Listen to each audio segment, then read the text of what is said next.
confirmed that our Maybe not just go around operations, shutting down This is an SSN news flash, delivering the news you need. A statement issued by the UEE Naval High Command Office has revealed that a Vandal incursion into the has been stopped. News flash. More coverage.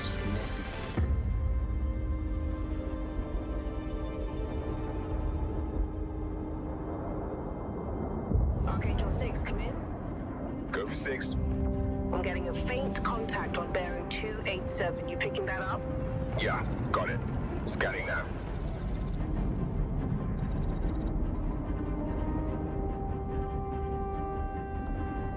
We're clear. Commercial vessel out of Vega 3. Reminded them that civilian traffic is restricted under lockdown. Copy that. Archangel. Archangel. This is Crew Gary. Come back for Gary. Redirect to sector 7 Bravo Echo for immediate tasking. Copy that. On our way.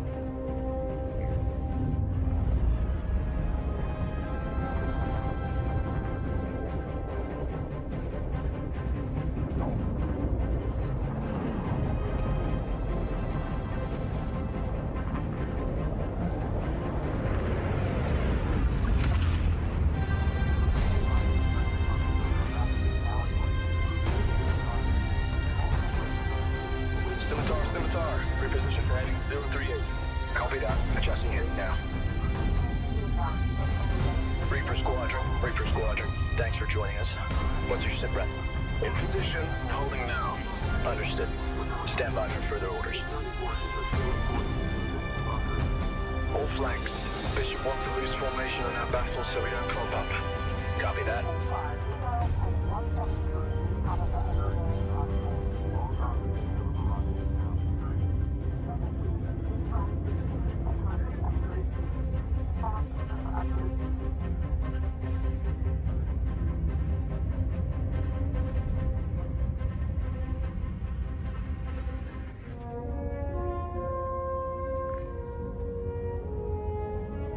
I know I just wrote you, but a couple of hours ago, proximity sensors on the other side of the jump got twigged and went dark. The word is it might be that clan that we've been battling with.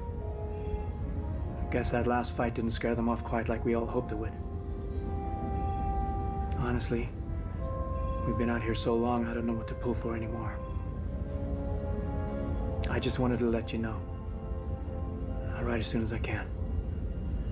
Stay safe.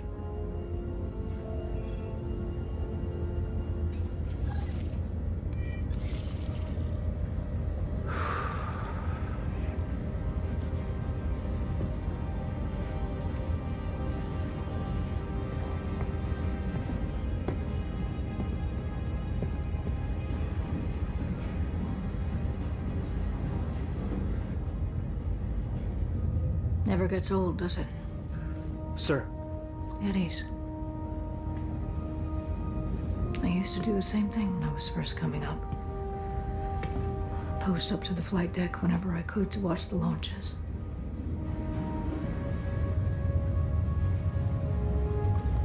Have you seen the F-8s up close? No, sir.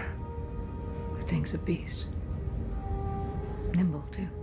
12 maneuvering thrusters and 3 mains. It sure sounds like it. Sir. Captain McLaren to the bridge. Captain McLaren to the bridge.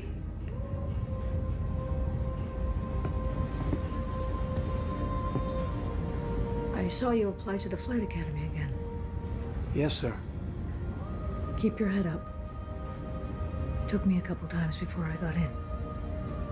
Thank you, sir.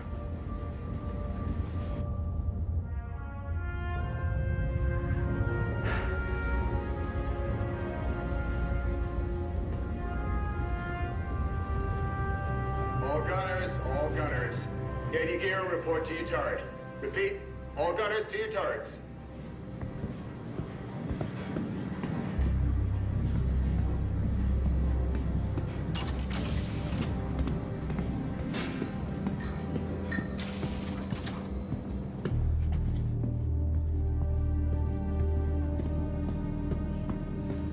Oh snap, I forgot to tell.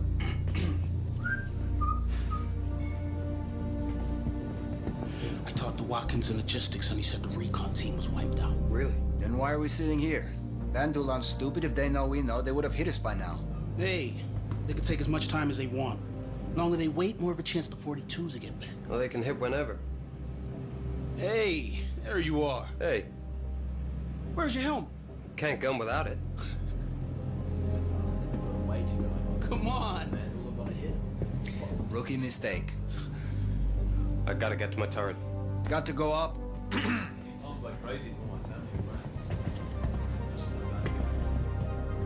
Jacobs told me the Vandal tried to board ships, and I haven't been able to sleep since. I heard from my buddy over on the Banshee.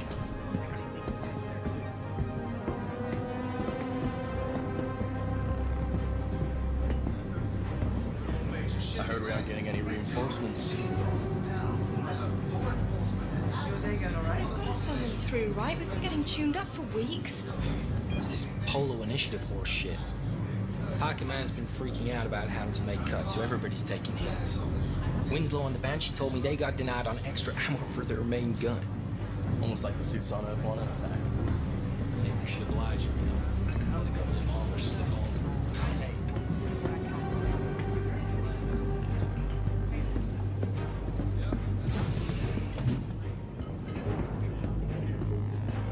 Have you heard about this show, Lost Squad? Are they seriously doing another show about the fall of Caliban? Supposedly out next year. Maybe not. I'll need you to be a big sister to him. Okay? Take him to Lake Perrin. He's old enough, and teach him what I taught you.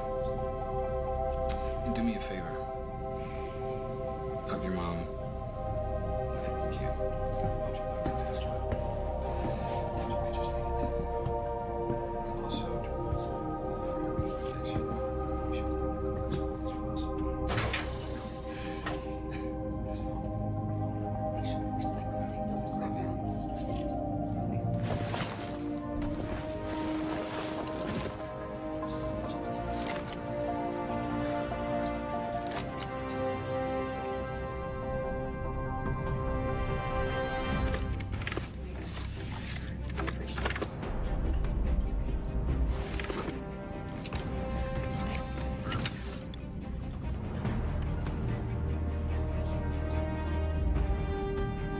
Hey. All set? Hey, you get any sleep last night? Yeah, me neither.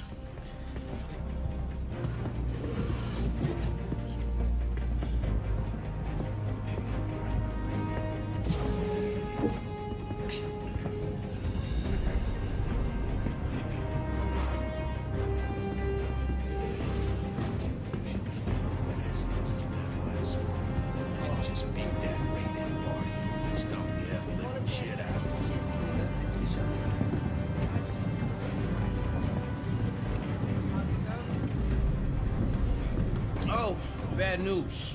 I heard Goofy was assigned to your rig for this last shift, so brace yourself. Your controls are gonna be screwed.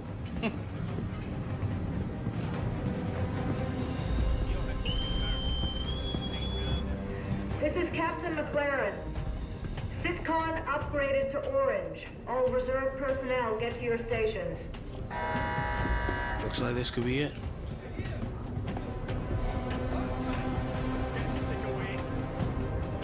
Hey, good luck. See you up there. You got it.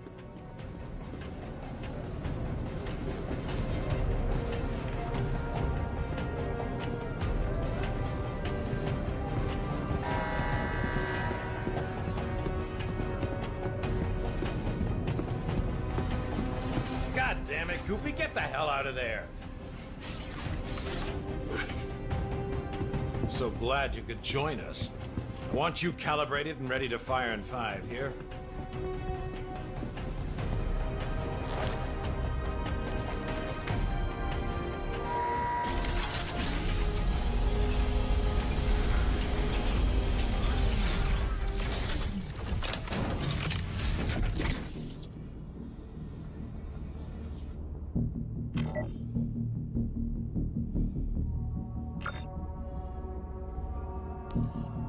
I don't know how the hell Goofy uses this thing with those settings. I'm just gonna do a full reset so you can get operational. Just follow the on-screen instructions for the calibration program. Stand by. We'll start with tracking. Since we're out here hunting a Vandal clan, I'll load up one of their ships for you to follow.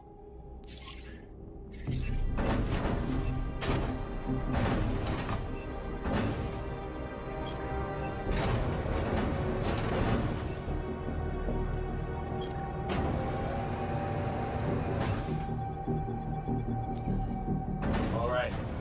You should be all set for controlling your turret. Next up, they'll test your firing mechanics. The system projects simulated rounds, so don't worry about friendly fire.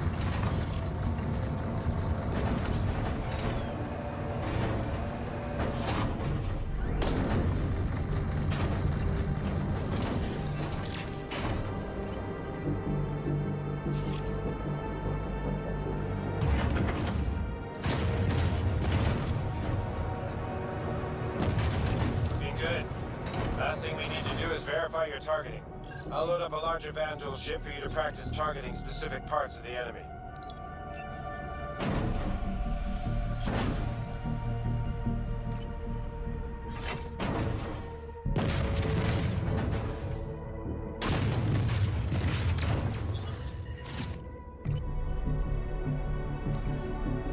Okay, your targeting is tracking solid, so that should do it. Check any other gunners, and they seem to be up as well. Everyone up? Marcus, test your tilt. System says it's ticking. Moving now, sir. Seems fine to me. Good. All right, people. Eyes open, mouths shut. Any idea what's happening, sir? You covering your sector and staying off comms. At least that's what should be happening. My money's still on the drill. What'd I just say? Sorry, sir.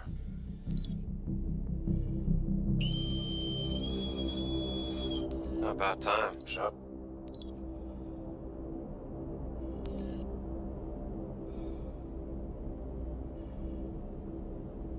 Attention, Second Fleet. This is Admiral Bishop. For 6 months now, we have faced an elusive enemy determined to see the Empire burn and every human with it. There have been battles. There have been losses. Each and every one of you has proven yourself time and again, but today I must ask for more.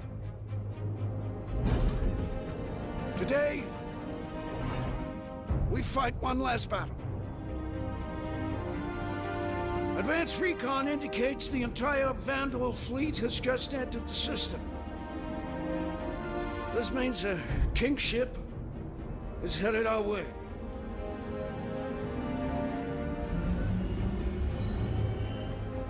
Now, some of you will not survive today, but there will be no time for sorrow. We will have to grieve for them later. Because 2 billion souls in this system hang in the balance. There should be no illusions about what we were up against. In the history of the UEE, a kingship has entered human space a handful of times. Battle of Orion, Siege of Tiber, the fall of Caliban. But we are the Second Fleet. History will remember us differently.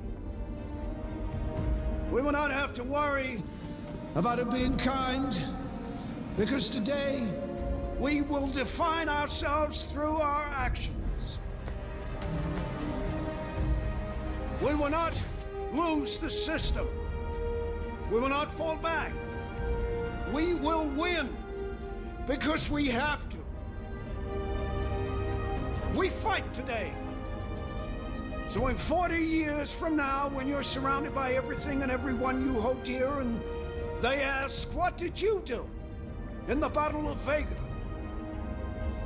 You can look them in the eye and say, I held the line. Men and women of the Second Fleet, I am proud to stand with you today. Good luck. Bishop out. Nice speech. Any word from the recon team? Not yet. Let's get into position.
Fleet, hold fire until my mark.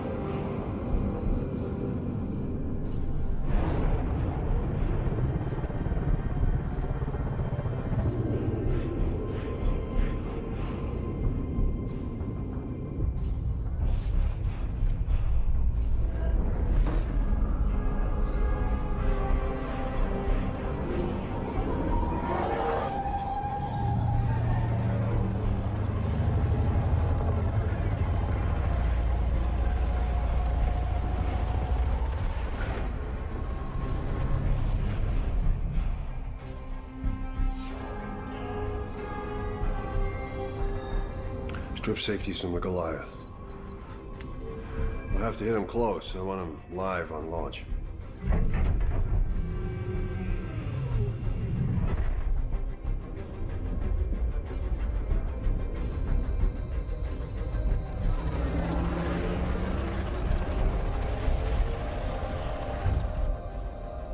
What are they waiting for?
I thought it would be bigger.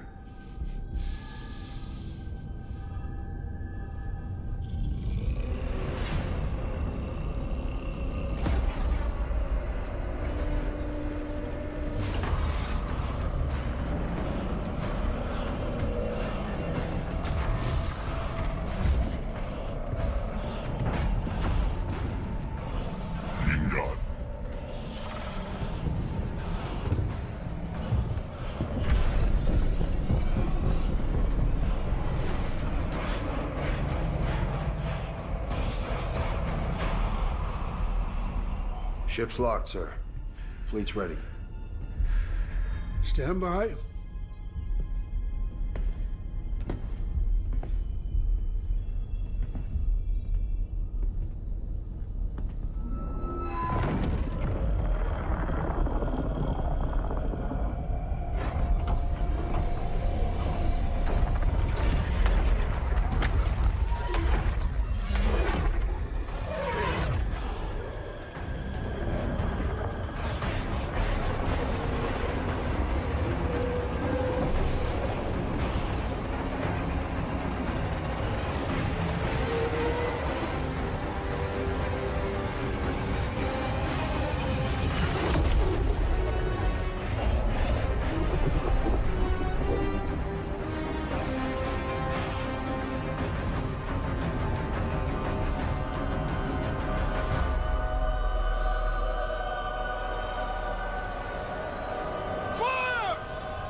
Got one!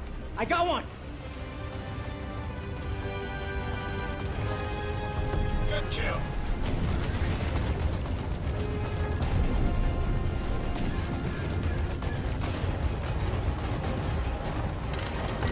Come on, people, keep up the pressure. Another wave. Yeah, I see it.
Stay focused.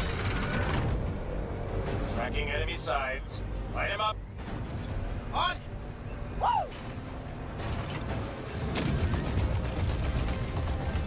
Target down. Good kill.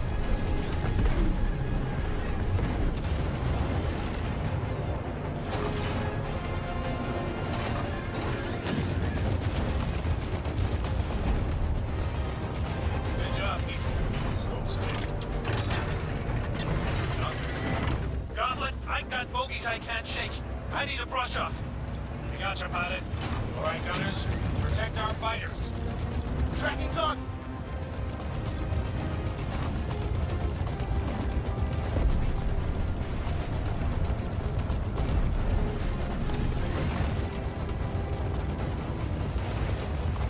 Can't hold out much longer. Damn it, gunners, take out those tools. Thanks for the help, Conker. You got it. Get back in there. Will do.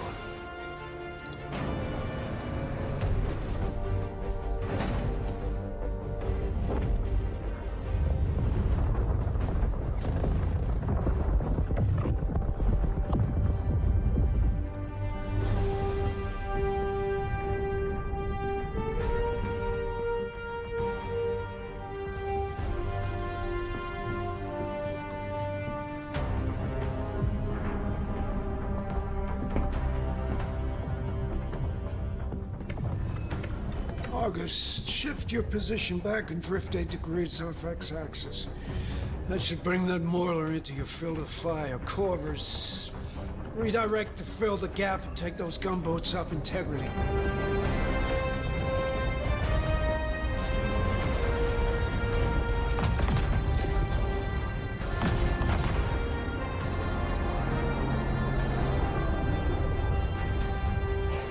Scimitar, your turn to play bait.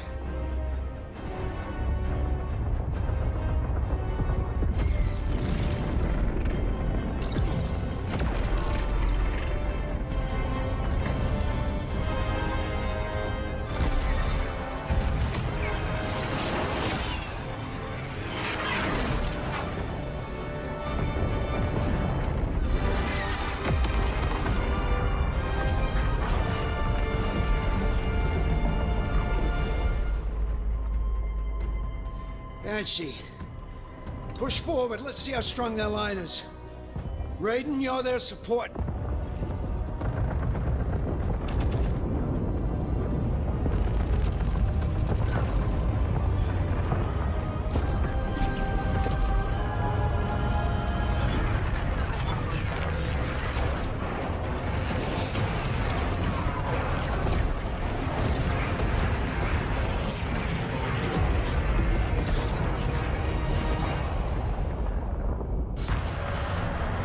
Multiple impacts, sir.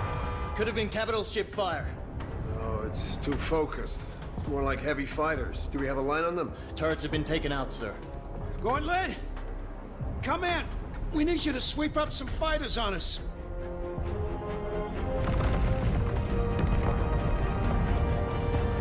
On it, sir. Get us in close. Aye, sir. You're up, turret gunners. We're guarding Bishop here. Make me proud.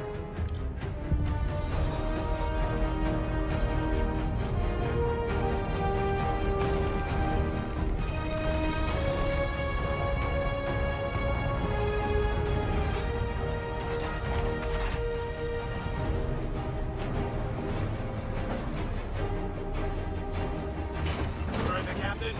I want those dual ships fried and crispy. Copy? Aye, Captain. Copy that. On it, sir. Let him have it, gunners. It's us or them.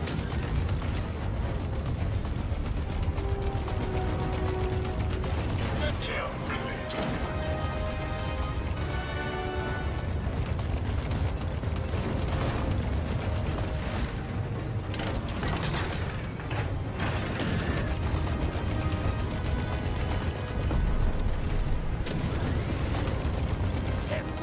Those fighters knocked out Gary's shields. Enemy bombers are incoming. Take them out.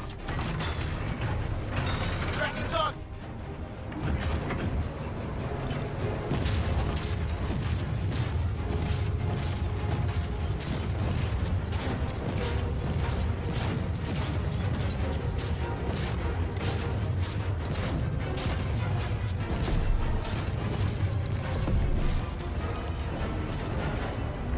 There, got one. Here we go. Target down.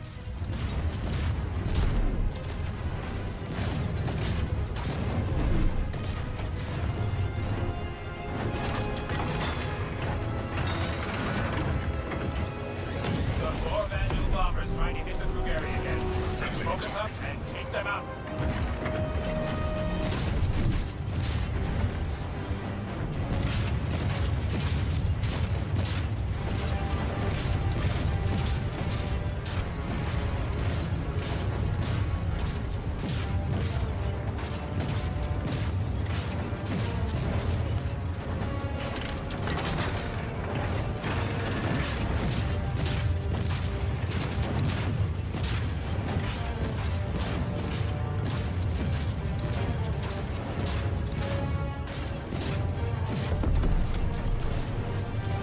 Outstanding, gunners. Thank you, sir. Good job.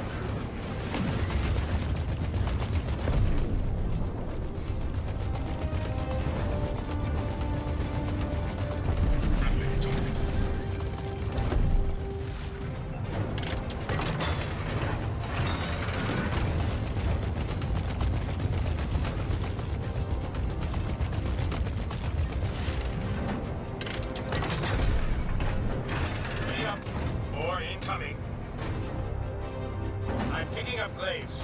Take him out.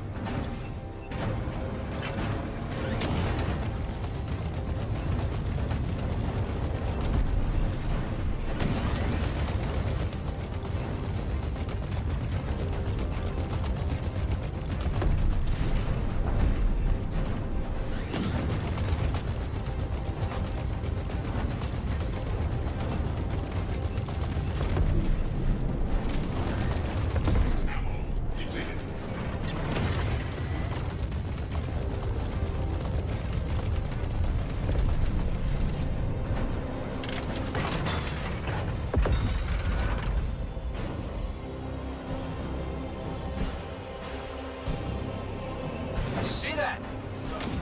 Oh, God.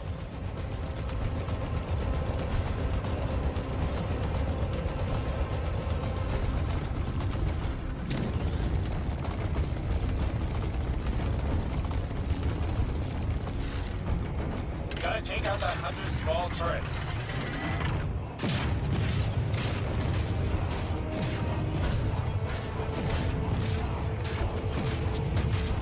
Got another turret.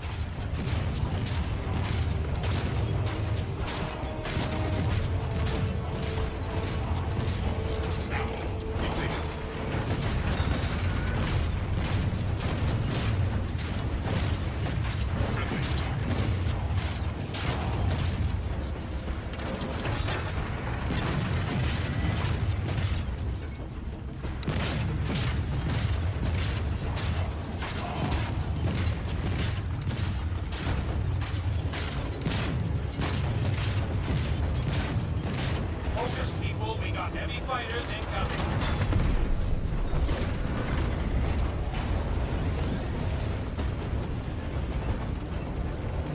There's too many of them. Waste them.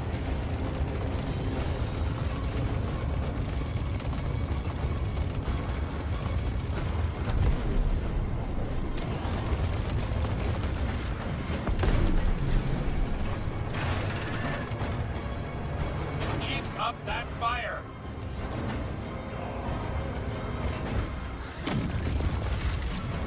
Get ready. Corvette's coming around. All gunners, get ready to target the main turret.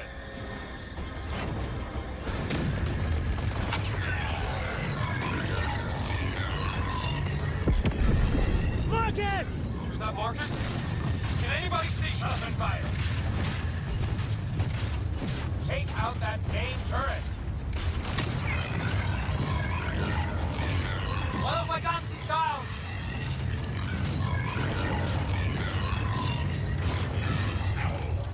All gunners, take out that turret.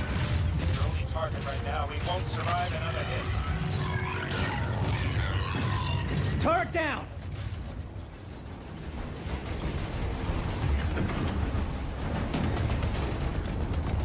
Tracking multiple inbound boarding spikes. Target and eliminate. We should get the hell out of here.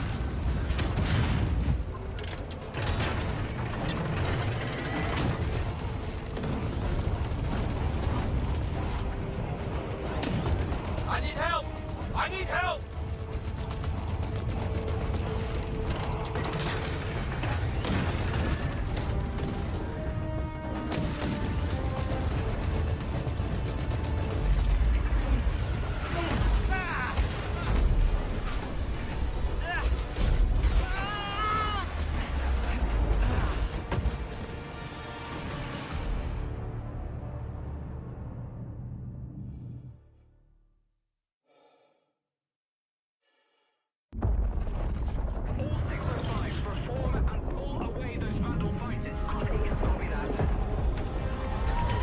More vandals slip fast. Made planet ball. Copy. Forward inventors onto the ground forces. We've got your pad, Argus. Appreciate it. Could really just do with some fire cleanup. We're taking multiple hits. 335. Break engagement and support. Sir, moving now. Charging main guns. Prepping for full spread.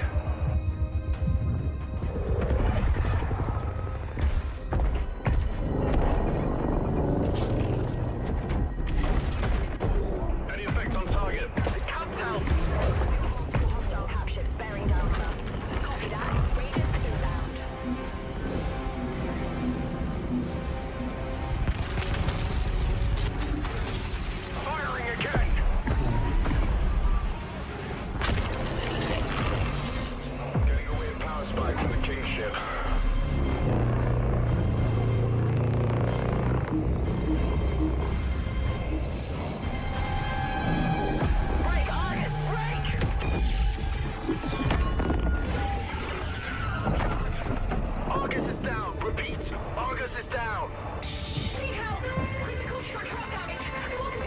Flight ops. Scramble any available support ships to pick up survivors. This thing is chewing us up, sir. Break engagement with this destroyer. A line for a run on the King ship. Weapons. I'm gonna need you to cook up a firing solution on that King ship. Hit him with everything we got.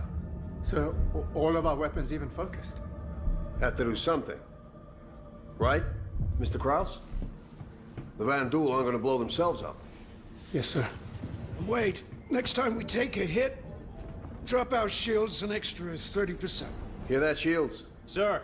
Navigation. Sir. Adjust heading. 10 degrees port. Aye, sir. Let's get their attention.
Generator's down, sir.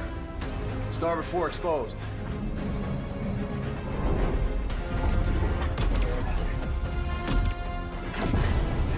Sir. Hit them again. Waiting on you, Mr. Kraus. They're gonna kill us.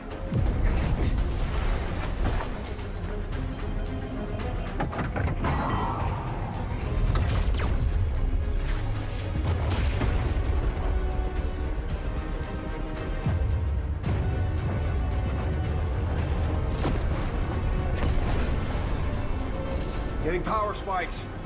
And charging up the main gun. I guess you got their attention.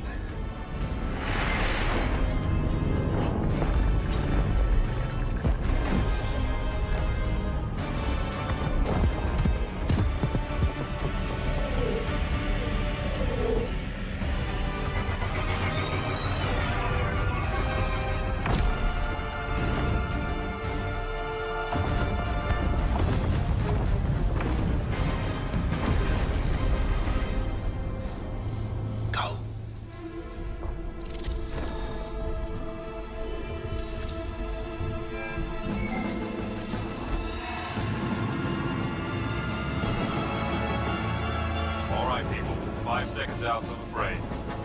Form up, Cal. You got point. Copy that. Tally's on me.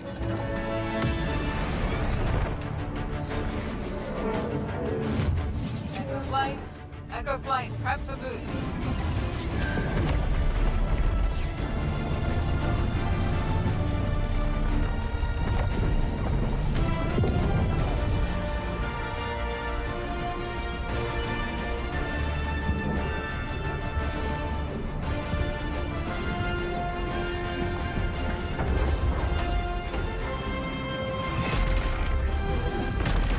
Say hi. All copy. Ships at the ready. Stand by for lock.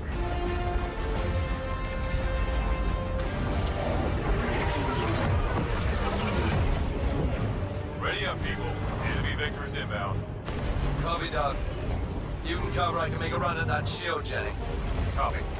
Hey, Rover, take Charlie and Delta and screen up those fighters. Beetle, Bug, you're with me. I think we run a double switchback. Copy that. Charlie's maintain vector. I'll clear you a shot. Got it. All echoes, stay on the ball. Light him up.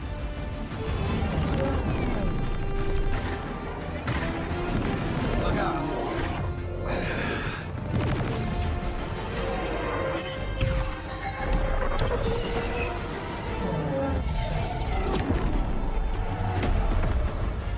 Cal, I don't think your ship's got the firepower to take that emitter around. You might be right.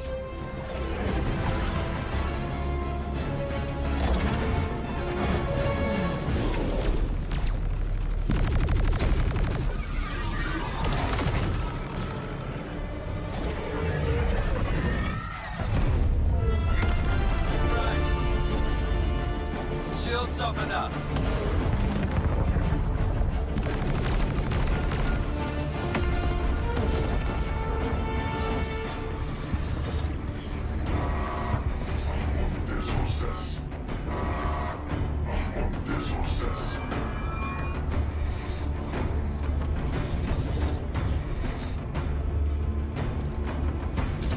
Shields up!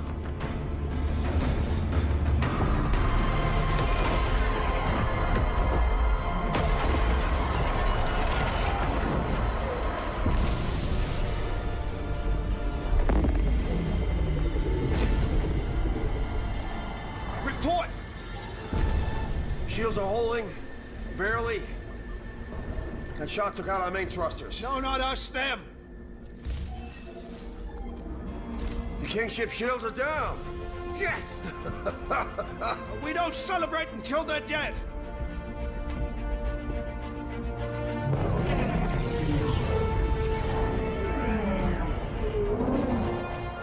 Hit him!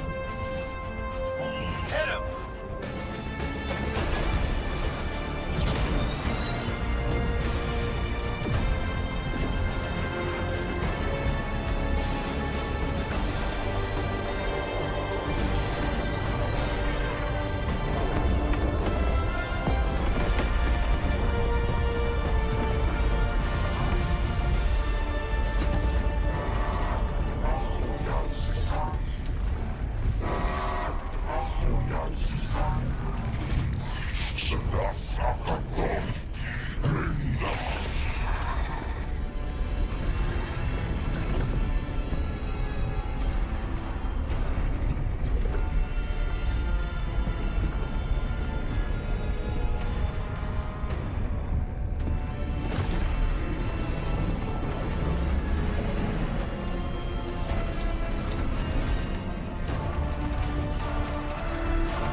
King ship's headed right for us. Can we evade? Shot took out the main thruster, sir. I'm trying to get the auxiliaries online. Getting a rapid increase in the King ship's energy signature. Looks like they're trying to go critical. Even if we dodge, we won't get clear of the blast range on auxiliary alone. Attention, fleet. This is Admiral Bishop. You are ordered to immediately withdraw. I repeat, withdraw. All non-essential personnel are dismissed to abandon ship. If you want to volunteer to stay, we can sure use your help. All right. Tell the gunners to concentrate all the power they got. Maybe we can take out this King ship before it hits us. Yes, sir. Logistics. I want every ounce of juice pumped into those guns. If we don't need it to breathe or shoot, I don't want it.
I think I can crouch into that.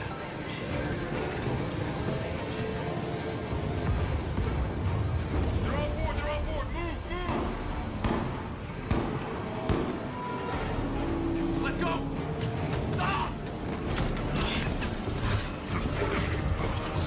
Shit! Ah!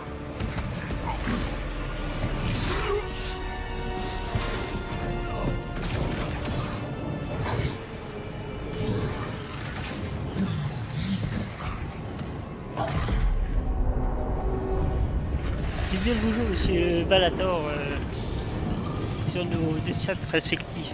Merci de nous avoir choisis.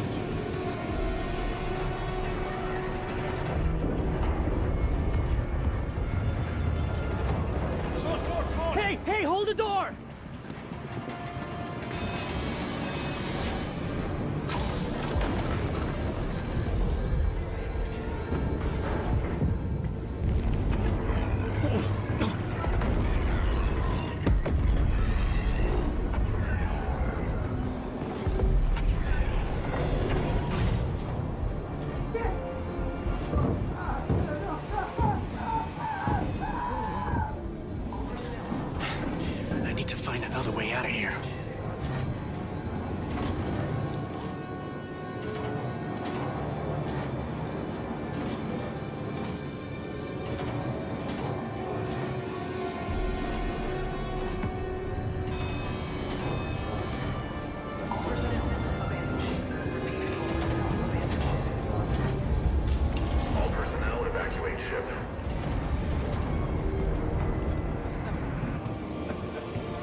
Go.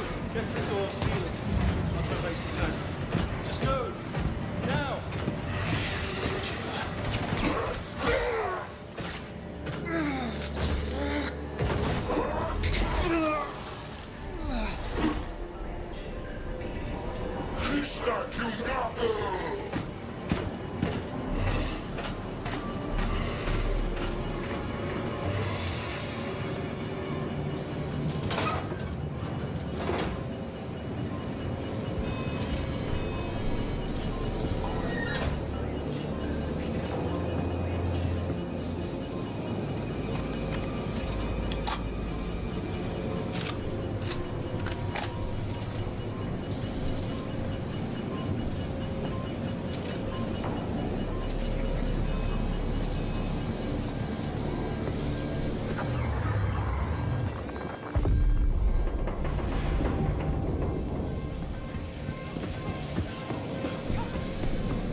Alert.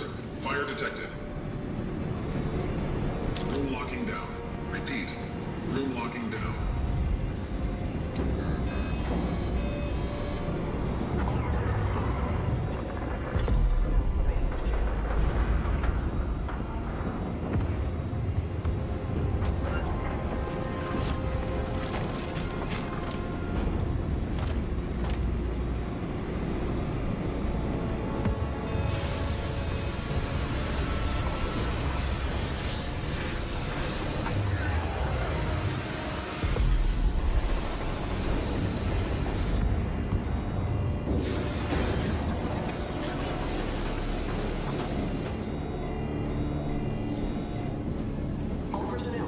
Systems back online.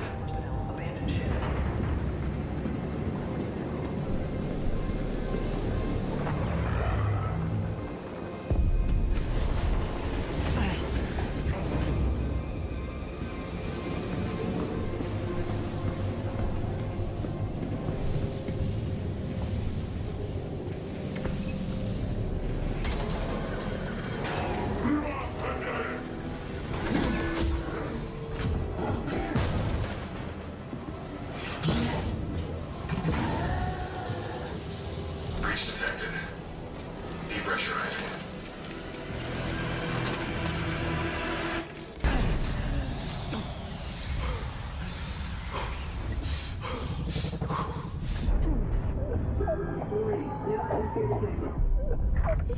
Sealing suit.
Warning, oxygen low.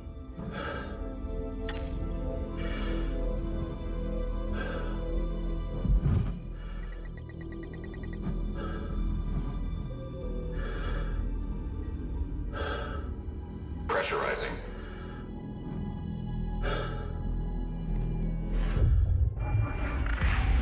Pressurized. Gravity online.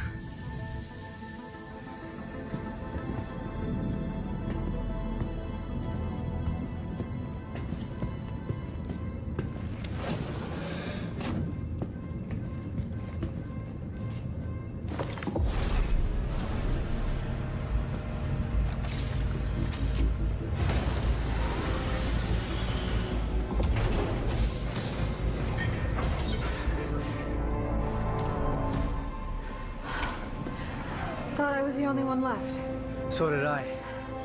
Look, I need your help with something. Follow me. We're running low on power, so we have to reroute our energy from our shields to our thrusters to change direction. Take a seat. I need you to steer the ship.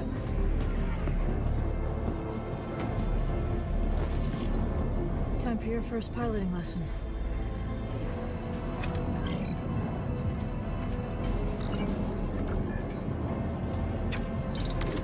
We're setting a new course. For that. Ready? Shields Go. offline. Maneuvering systems online.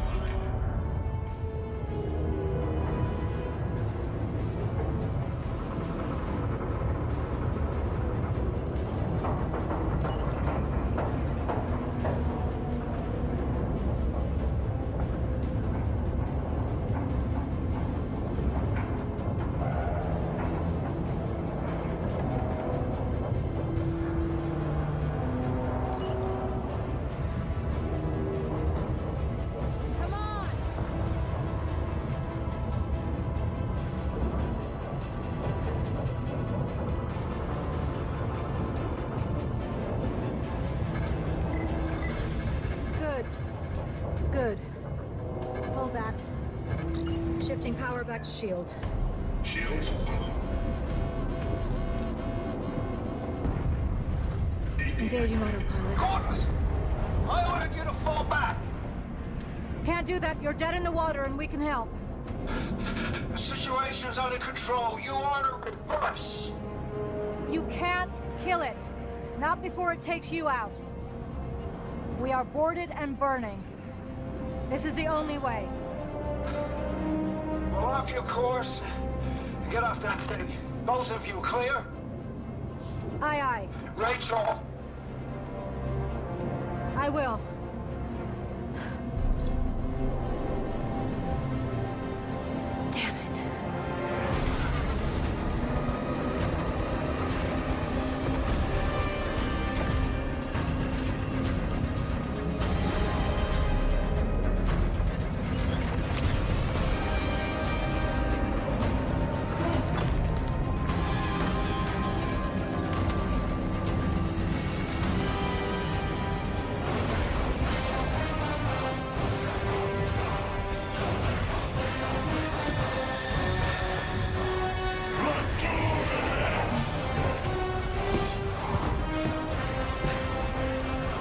We're about to have company.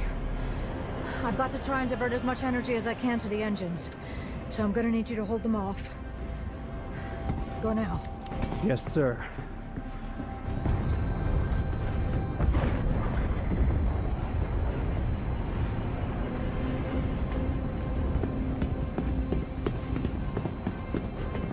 Life support and lag are offline. Disabling safeties on the reactor to boost some extra juice. Here they come!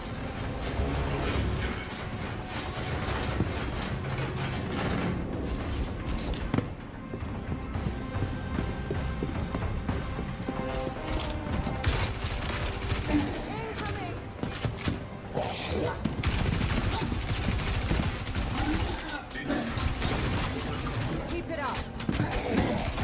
Another breach!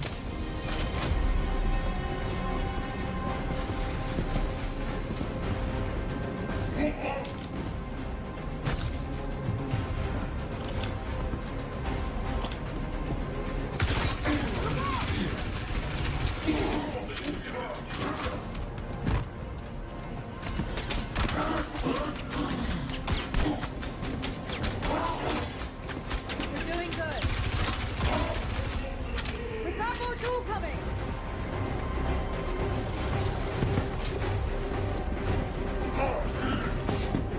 Danger. Hit shield 25%.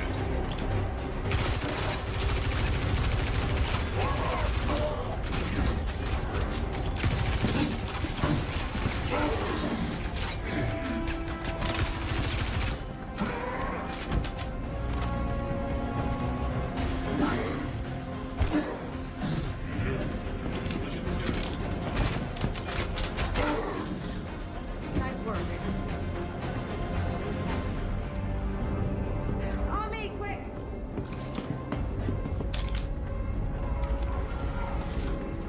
Warning. Collision imminent. Almost finished here. Ejection system offline.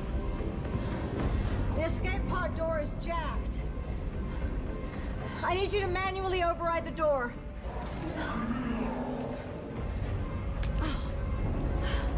Give me your rifle. I'll cover you. I just need a minute to finish up here.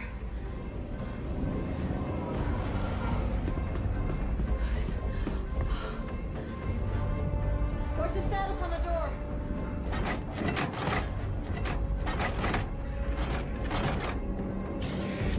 We're good. Down!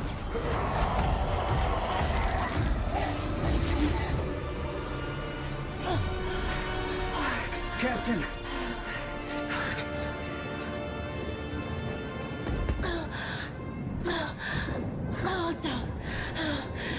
Sir.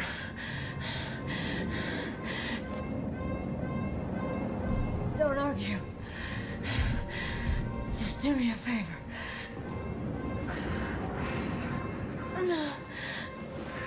Give this to Bishop. Tell him it's all gonna be okay. Tell him it was a good trip. Warning. Collision imminent. Get the hell out of here. Warning. Impact. Warning. Impact. Warning. Impact. Warning. Impact. Warning. Impact. I said get out of here. No, I'm not leaving you.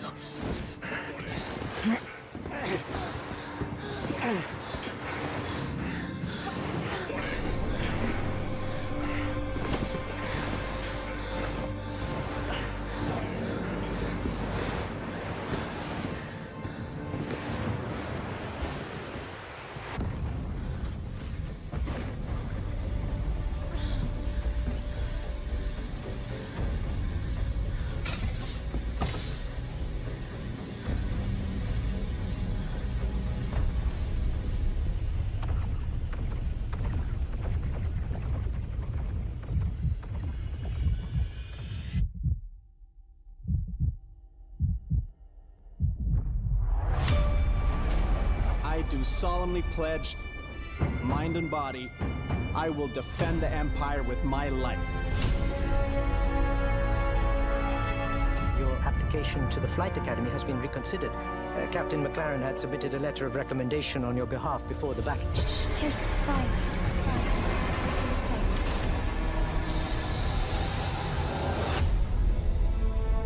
safe. We may be a small crew, but the work we do matters. Welcome to the Stanton. I'm Eugene Morrow. I'm Petty Officer Webster, Chief Mechanic. This will be your new home. We got you flying with Lieutenant Commander Colton. He's one of our best. Sir? Who the hell are you? I'm your new wingman, sir. The name's... You want me to learn your name? You live long enough for me to care. Baron Actual, you're clear to launch. Launching in 3, 2, 1.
Bonjour et bienvenue, je sais j'ai déjà dit bonjour, mais bonjour et bienvenue à vous tous et à vous toutes pour ce direct de la CitizenCon 2955. J'espère que vous allez bien, on est parti pour 2 heures, on ira un tout petit peu plus, un peu plus loin, jusqu'à 23 heures à peu près dans ces eaux, pas plus, mais voilà, ça sera ce rendez-vous. On est parti, messieurs, dames, pour découvrir l'événement Starcitizen. Nous sommes à 19 minutes de l'ouverture de l'événement. Merci à vous de nous suivre et de partager, de nous faire confiance.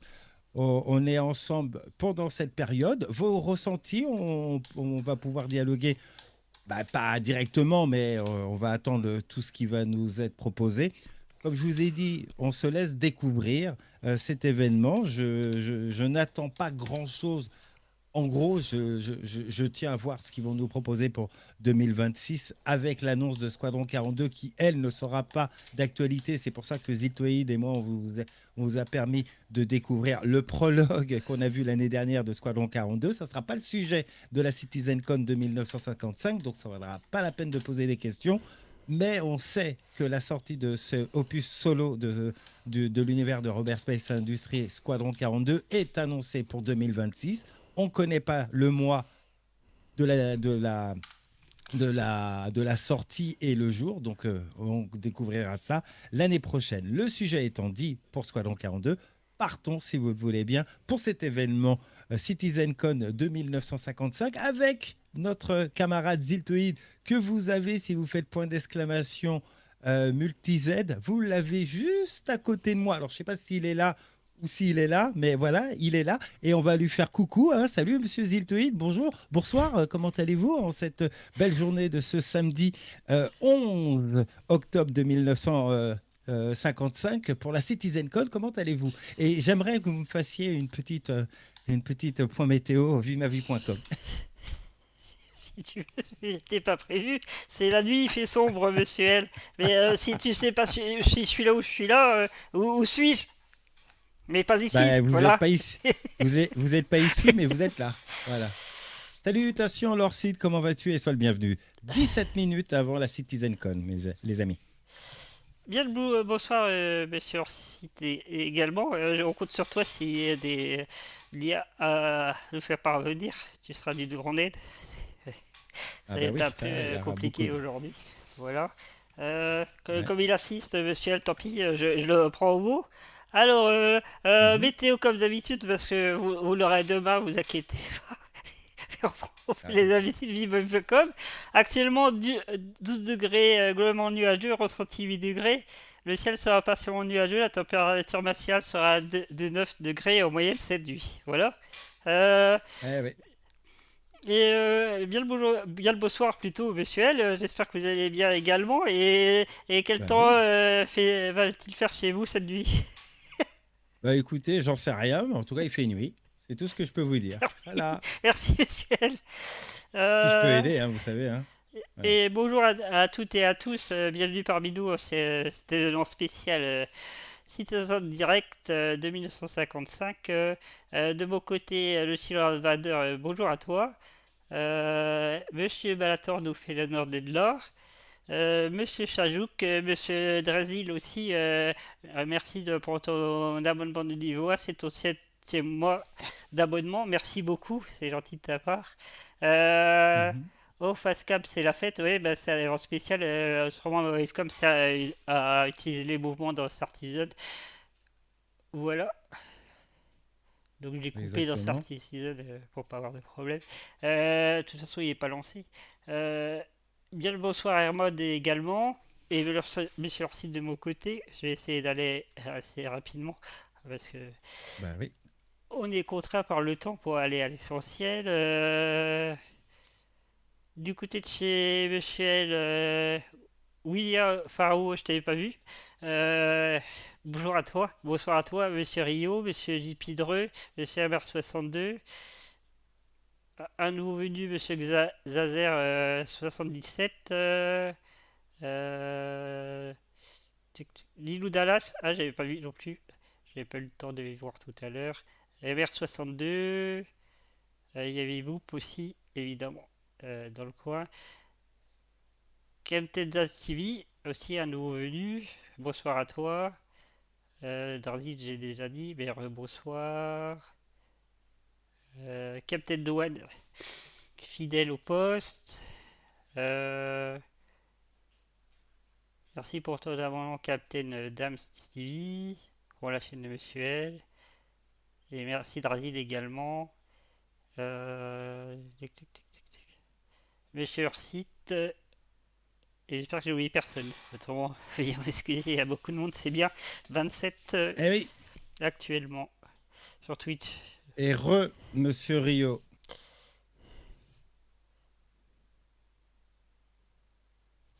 Allez, comme vous le savez, messieurs, dames, ben, c'est la journée, enfin c'est la soirée événement Star Citizen Direct. Et bien sûr, on sera là pour vous faire vivre intégralement cet événement. Avec Zitoid, on va utiliser un outil, hein, on vous le dit tout de suite, de traduction qui va se présenter à vous d'ici les minutes du direct, hein, je vous le dis tout de suite. C'est un logiciel que Zito et moi, on va expérimenter pour la première fois avec vous sur la chaîne, puisque bah, c'est du direct live, hein, comme on dit. Et c'est pour ça qu'on se le fait en direct, des petites manœuvres pour que la traduction se fasse proprement en français. Voilà, messieurs, dames.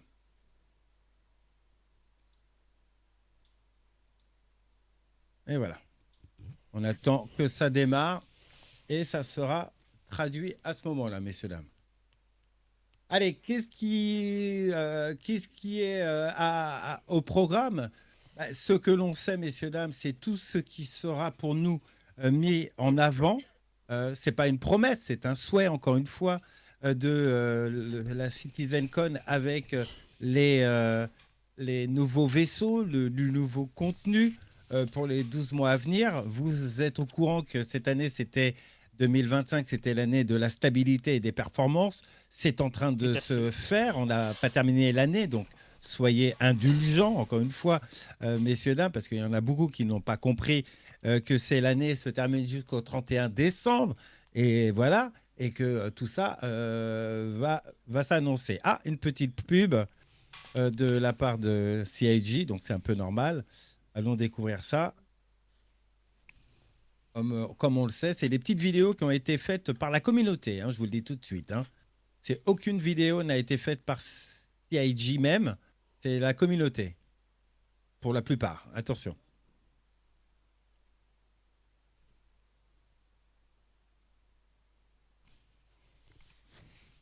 Ouh, pas mal. Elle est pas mal celle-là. Le PNJ qui passe et le tueur disparaît. J'aime bien. C'est bien fait. En tout cas, c'est une belle chose en tout cas. Voilà, donc beaucoup de choses à découvrir avec vous, messieurs, dames. On va saluer tous nos amis qui sont sur TikTok. Salutations à vous et soyez les bienvenus sur Facebook Gaming et sur toutes les autres plateformes. Soyez toutes et tous les bienvenus. On sait pas, Captain dit, il y a certaines liens, il faut regarder de près pour voir la différence. Voilà. Et puis, je tenais à dire, si vous vous rappelez la petite affichette de l'année dernière de la CitizenCon, malgré tout, il y a 10 vaisseaux de l'affiche qui sont sortis, donc il en reste 2 qui ne sont pas sortis, à savoir le FM, le petit véhicule pour construire des bases, justement, ainsi que le vaisseau qui ressemblait à un Drake. Donc on verra, aussi bien on peut les avoir ce soir ou on en saura plus. Exactement. Vous m'accordez un petit instant, je vais faire une petite modification. Je vois que le... Et comme a dit monsieur L, l'année n'est pas finie, ça finit en décembre, donc ils ont le temps d'arriver, c'est des vaisseaux manquants. Voilà. Exact.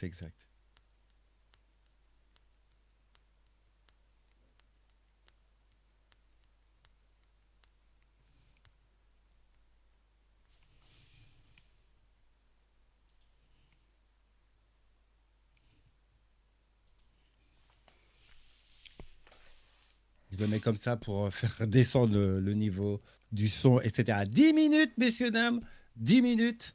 Et nous arrivons pour la CitizenCon. Voilà, ça va arriver rapidement. Ziltoid et moi, on va disparaître. Hein. Bien sûr, la caméra, elle est mise est spéciale pour l'événement, comme a dit Ziltoid. Je ne vais pas lâcher, comme dit Eddie, la caméra. Elle est là juste pour l'événement. Pour le reste, je vous l'ai toujours dit, même si ça peut être sujet à défaut pour certains, je ne mets pas ma webcam parce que je n'ai pas d'intention particulière à me mettre en avant. Ce qui doit être mis en avant, c'est Starcitizen et le jeu. Et quand je serai à la retraite, je mettrai ma cam pour faire plus de vues et c'est plus intéressant. Oui, c'est moderne, je le sais. Question idiote, monsieur vidéo. Oui. Question idiote. Pourquoi vous avez des lunettes de soleil alors qu'il fait sombre dehors? Alors, je n'ai pas des lunettes de soleil, c'est mes lunettes de vue et elles sont auto-éclairées par rapport à l'écran qui est devant moi. Mais sinon, c'est pas des lunettes de soleil. D'accord. Oh, ils sont marrants avec leur pub. Non mais c'est un bon rendu sinon. Je t'en prie, merci d'avoir répondu intelligemment. De rien. C'est des lunettes de soleil, on dirait un pilote d'avion des années 80 avec ses lunettes de marque de Ray et c'est pas je te sors, ban. Ceux qui comprendront verront. Fabuleux, j'ai compris. Oui. C'est recherché, c'est recherché. Je pensais pas que tu allais la faire, mais surtout qu'on peut voir quand dans nos blagues. Je viens de faire mes blagues. Ouais. Voilà, je viens de faire une blague, donc tu vois. Ça fait partie des petites choses. Voilà. Allez, on attend le petit décompte. Alors, merci à vous tous et à vous toutes qui nous regardez en direct sur toutes les plateformes. Ça fait vraiment plaisir de vous savoir là. Et on ne vous en voudra pas si vous partez ailleurs. En tout cas, nous, on va essayer de vous faire vivre ça en direct. Et voilà, on va réagir. On va écouter et on va lire surtout et regarder les belles photos et les belles images et propositions. Et notre camarade Ziltoid et leur site qui sont avec nous, même s'il est en mode fatigué, distribueront les petits documents qui seront à gauche et à droite. Tu ressembles à Chappie Sinclair dans Aigle de Fer, comme ça. Bonne référence. Bonne référence.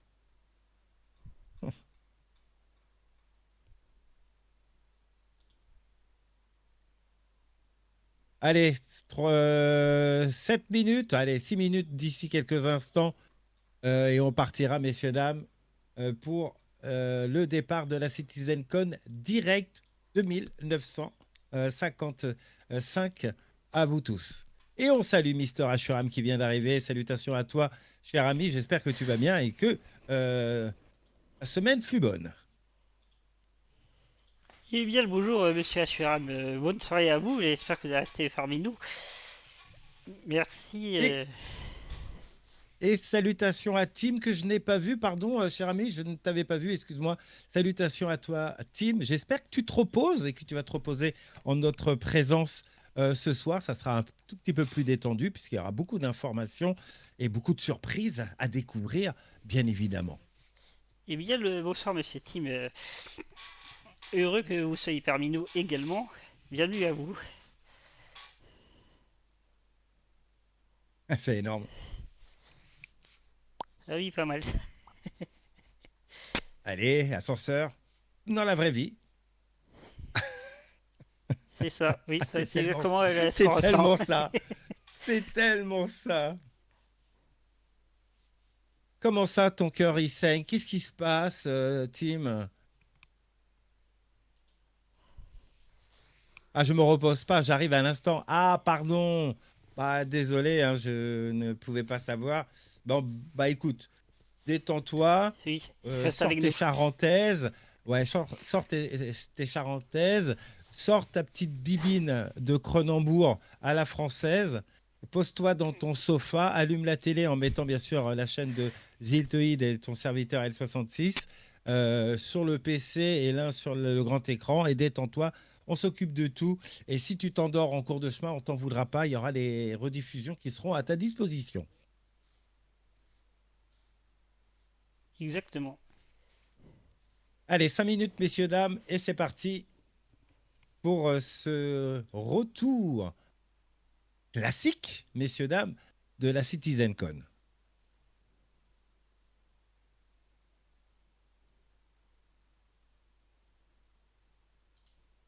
Vous entendez bien le son, je ne l'ai pas mis fort exprès.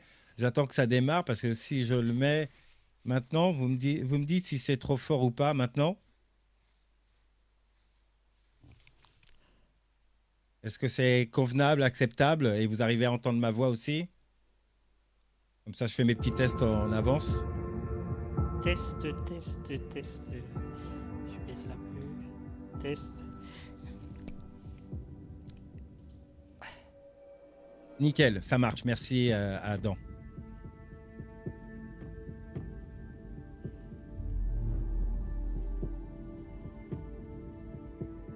Pas de soucis, Ashura, mais tu es des deux côtés. Donc.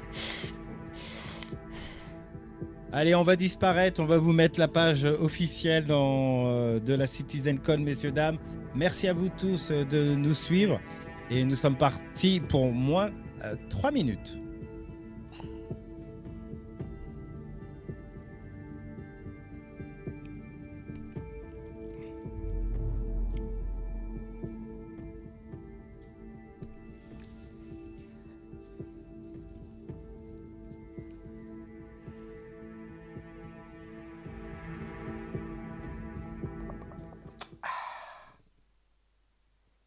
Petite pub. Raft.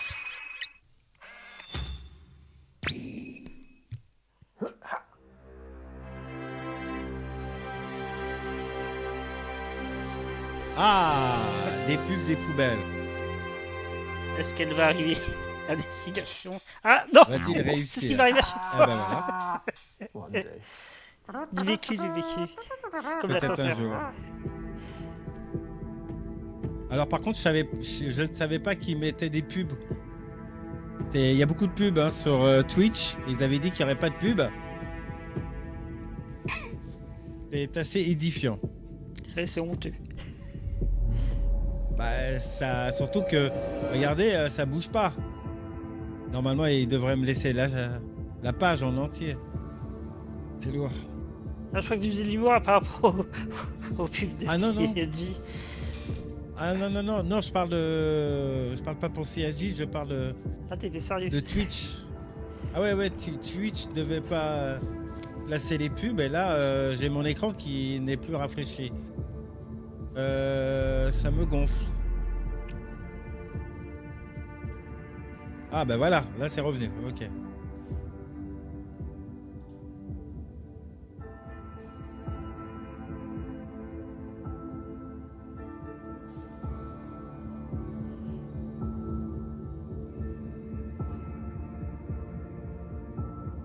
Voilà, c'est un peu mieux, s'il vous plaît.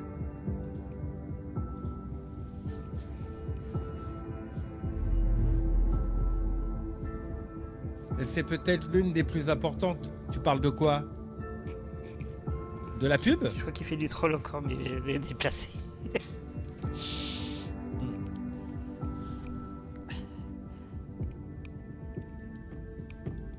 Ah pardon, j'ai omis de... C'est de ma faute. Je vais enlever mon logo de L66, je vais le mettre ailleurs. Quand même.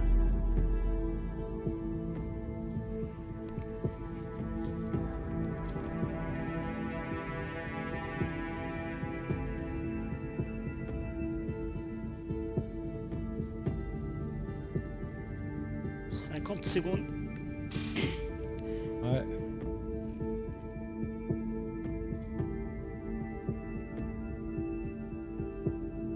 Et c'est parti, messieurs, dames.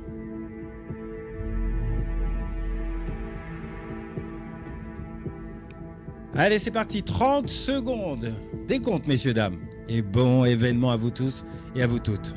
Pareillement. Je vais pas répéter.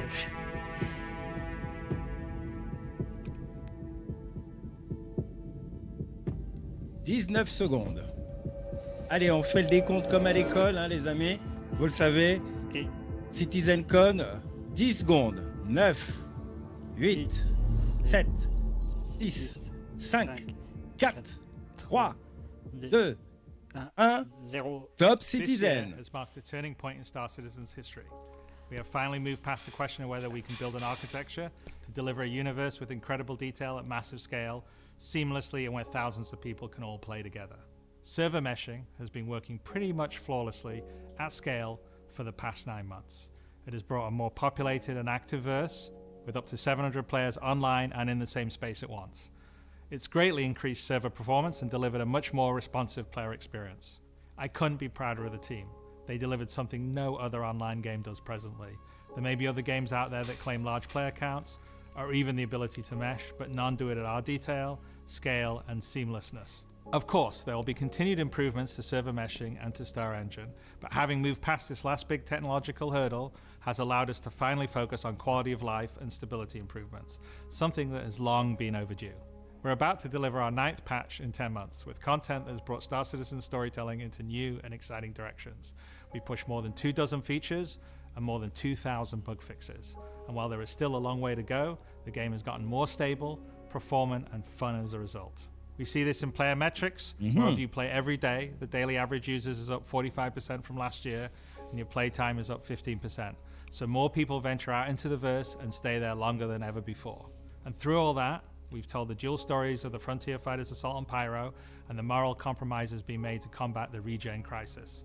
Now, as those stories come to a rest for the time being, it's time to look forward to the next chapter of Star Citizen, where the instability in Pyro and the callous actions of some pave the way to new adventures, new locations, and new threats. Last year, we announced our next Star Citizen would be Nyx, home to the People's Alliance of Levski and bordering the Vandal threat. Today, we're proud to share that your adventures in Nyx begin not next year, but next month. Star Citizen's third system comes online in Alpha 4.4. 2 new systems in 1 year. That's only possible because of the tireless work of our development teams, server meshing accelerating what's possible, the support teams behind the scenes, and most importantly, all of you. Now, I do miss that we're not all together under one roof this year, but in many ways, we're more connected than ever. Across the globe, many of you are gathering at watch parties, 9 of them with our developers in attendance. Vous voyez toutes ces dents? Elles sont uniques et méritent un brossage unique. Nettoyez-les toutes d'un simple clic avec Oral-B IO. Seule sa brossette ronde inspirée par les dentistes s'adapte aux dents et les nettoie là où les brosses manuelles ne vont pas. Pour un brossage 100% plus efficace et des gencives mieux protégées. Le brossage parfait commence avec Oral-B. Néo par Nescafé Dolce Gusto. Oui. Réalisez vos cafés préférés chez vous. C'est annoncé, Nix arrive, messieurs, dames.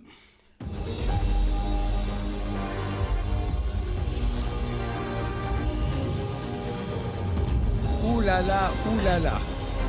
Et non, c'est pas le mois prochain, j'ai pas entendu le mois prochain. Si, le mois prochain, si. Si, le mois prochain, si. Il a dit justement, c'est pas l'année prochaine, mais c'est le mois prochain. Le mois prochain, c'est magnifique. Voyez Nix, voilà l'esquis qu'on voit, enfin, ou des lamas, on sait pas. Messieurs, dames. Le mois prochain, on a accès à Nix. Pourquoi avoir si on peut avoir 2 systèmes, 3 systèmes, magnifique. Welcome to Nix.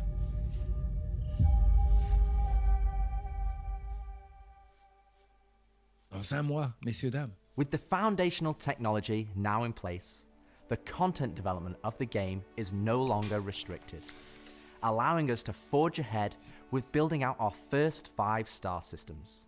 Nix will see the much-loved Levski landing zone added back to the verse, while also bringing you one of its most iconic landmarks, the Glacian Belt. Here, you'll experience a new combined arms operation that will introduce new factions and new adventures for you to discover. With this edition of our 3rd star system, we're also going to do something that's at the heart of the entire Star Citizen experience, and that is to build it right in front of you. As we have done this year, with the addition of several major locations, such as the Hathor facility or the Lazarus complex, we will continue to unveil new Nix content throughout the year. It's a slightly different approach to how we deliver Pyro, but we feel this gets the content into your hands sooner and shows our intent as we continue our march towards 1.0. I'm so incredibly proud of the work our teams have done and are continuing to do, and we're excited to have you on this next step of our journey. And as with any journey in Star Citizen, that begins with a little story. Est-ce que ça vous convient la traduction, messieurs, dames? Vous n'avez pas besoin de notre voix, hein, vous nous le dites. Hein.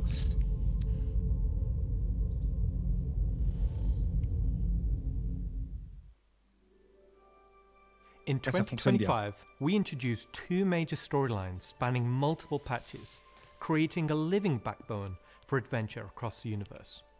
The first was Pyro Must Burn. It connected Stanton to Pyro and introduced the Frontier Fighters, who are relentless, brutal, and determined to wipe out any threats that cross them. And with this month's release, you'll now take part in the conclusion to that storyline. The second was Science Run Amok, with the regen crisis throwing the Empire into chaos, and you all jumping in to help the various corporations respond. Through that journey, we pulled back the curtain on ASD and its shady practices, uncovering long-forgotten Onyx facilities, and met new characters like Dr. Logan Yorit and Detective Arkham Meller of the Hokro Agency. And just like the Pyro Must Burn storyline carried us into a new system, Science Run Amok is now setting the stage for Nix, the next step in the larger story we're telling on the road to 1.0. As this new chapter of Star Citizen begins, let's hear from just a few of the team members working to bring this next era of our universe to life. Pas mal. Et tout ça avant la 1.0. Nix! When the Nix system was first discovered, Yippee! the United Empire of Earth, the UE, came out and did scans and kind of found out that the system wasn't really worth settling. The planets were too hard to terraform, the resources were too tough to get, so they opened it up. And one company saw an opportunity where the UE didn't, QV Planet Services. And so they expanded into the system and tried to mine as much as they could, making a very slim margin by the sheer quantity of resources they were pulling out. Eh oui. C'est le Saint Graal des mineurs ici, hein, je vous le dis. Hein. Ran its course from sort of a large corporate interest perspective, and then was mostly left abandoned. Now this ended up being the ideal situation for the People's Alliance, who were a group of revolutionaries who were trying to overthrow the dictatorship of the Messer regime that was going on in the Empire at the time. So They went to the Nix system and established what became known as Levski. They wanted to make it everything that the UEE wasn't at this time. Pose la question, Zito, t'as la pub, toi, qui apparaît sur Twitch? J'ai eu une fois juste quand Christopher parlait, c'était embêtant. So Nix today is kind of at an interesting point in its history. Now that the UEE has kind of transformed itself into a democratic society, what is their role? What are the People's Alliance rebelling against? And they still see the Empire as being inherently unfair. They see their role as still trying to create a free and fair society. But on the other hand, they have more problems than ever. And there's new threats lurking around every corner. And they have to ask, are they prepared to handle that? Or do they need to turn to the UEE for help? Ah, ça c'est pas mal. Et n'oubliez pas que Nix est aux frontières des Vandouls. Donc attention à vous. Making a star system is you approach it from kind of two angles in a weird way. What is this system bringing to the gallery? How does this new system plug into it, and what does it bring to the table from a sort of a flavor experience? We want to make sure that whatever it's bringing to the company is unique and has some flair to it. So the Nix system is a remote system where people want to go and live free outside of the pressure and influence of the UEE. It's a remote and rugged system with a lot of hostility coming from the ever-present threat of Vandal. It's kind of like a frontier-esque thing. It's not lawless like Pyro, it's just kind of out there. Pyro's more like a Mad Max wasteland, and Nix is more like Silverado or like Deadwood, right? It's kind of like a smaller scope. The emptiness and the loneliness is the defining factor.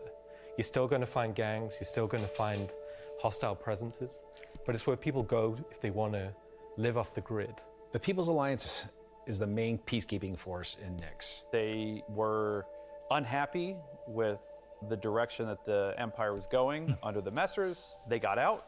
They said, we're just going to start from scratch, build our own society, but build it the way that we think it needs to be built. They're not perfect. They're just people, but they're doing their best. They want to help keep Nix safe and make it prosper. They are trying to do the best that they can, but are faced with the realities of dealing with people, which is tricky. The Pyro Star is quite a warm star. Stanton Star is quite neutral. Je peux rien faire pour les pubs de Twitch, les amis, je peux rien faire. Ça m'énerve autant pour vous, ça gâche un peu l'immersion, mais bon. Dark, really dense gas, sort of nebulous cloud, and it has points of light scattered around it, and those points of light in this gas cloud is really hazy. So because Nix is bordering Vandal space, it was important that we have a gap in the Nix gas cloud where you could sort of just, in between the clouds, see a piece of the Vandal space. It feels so close that it's even like protruding some red light. The level designers are using it as an actual visual indicator of where to place more dangerous POIs. So if you point your ship in the direction of it, you should find, as we build it out, that you will be in more and more danger. And I think that's really cool. Starfarer, il était à l'intérieur du Starfarer.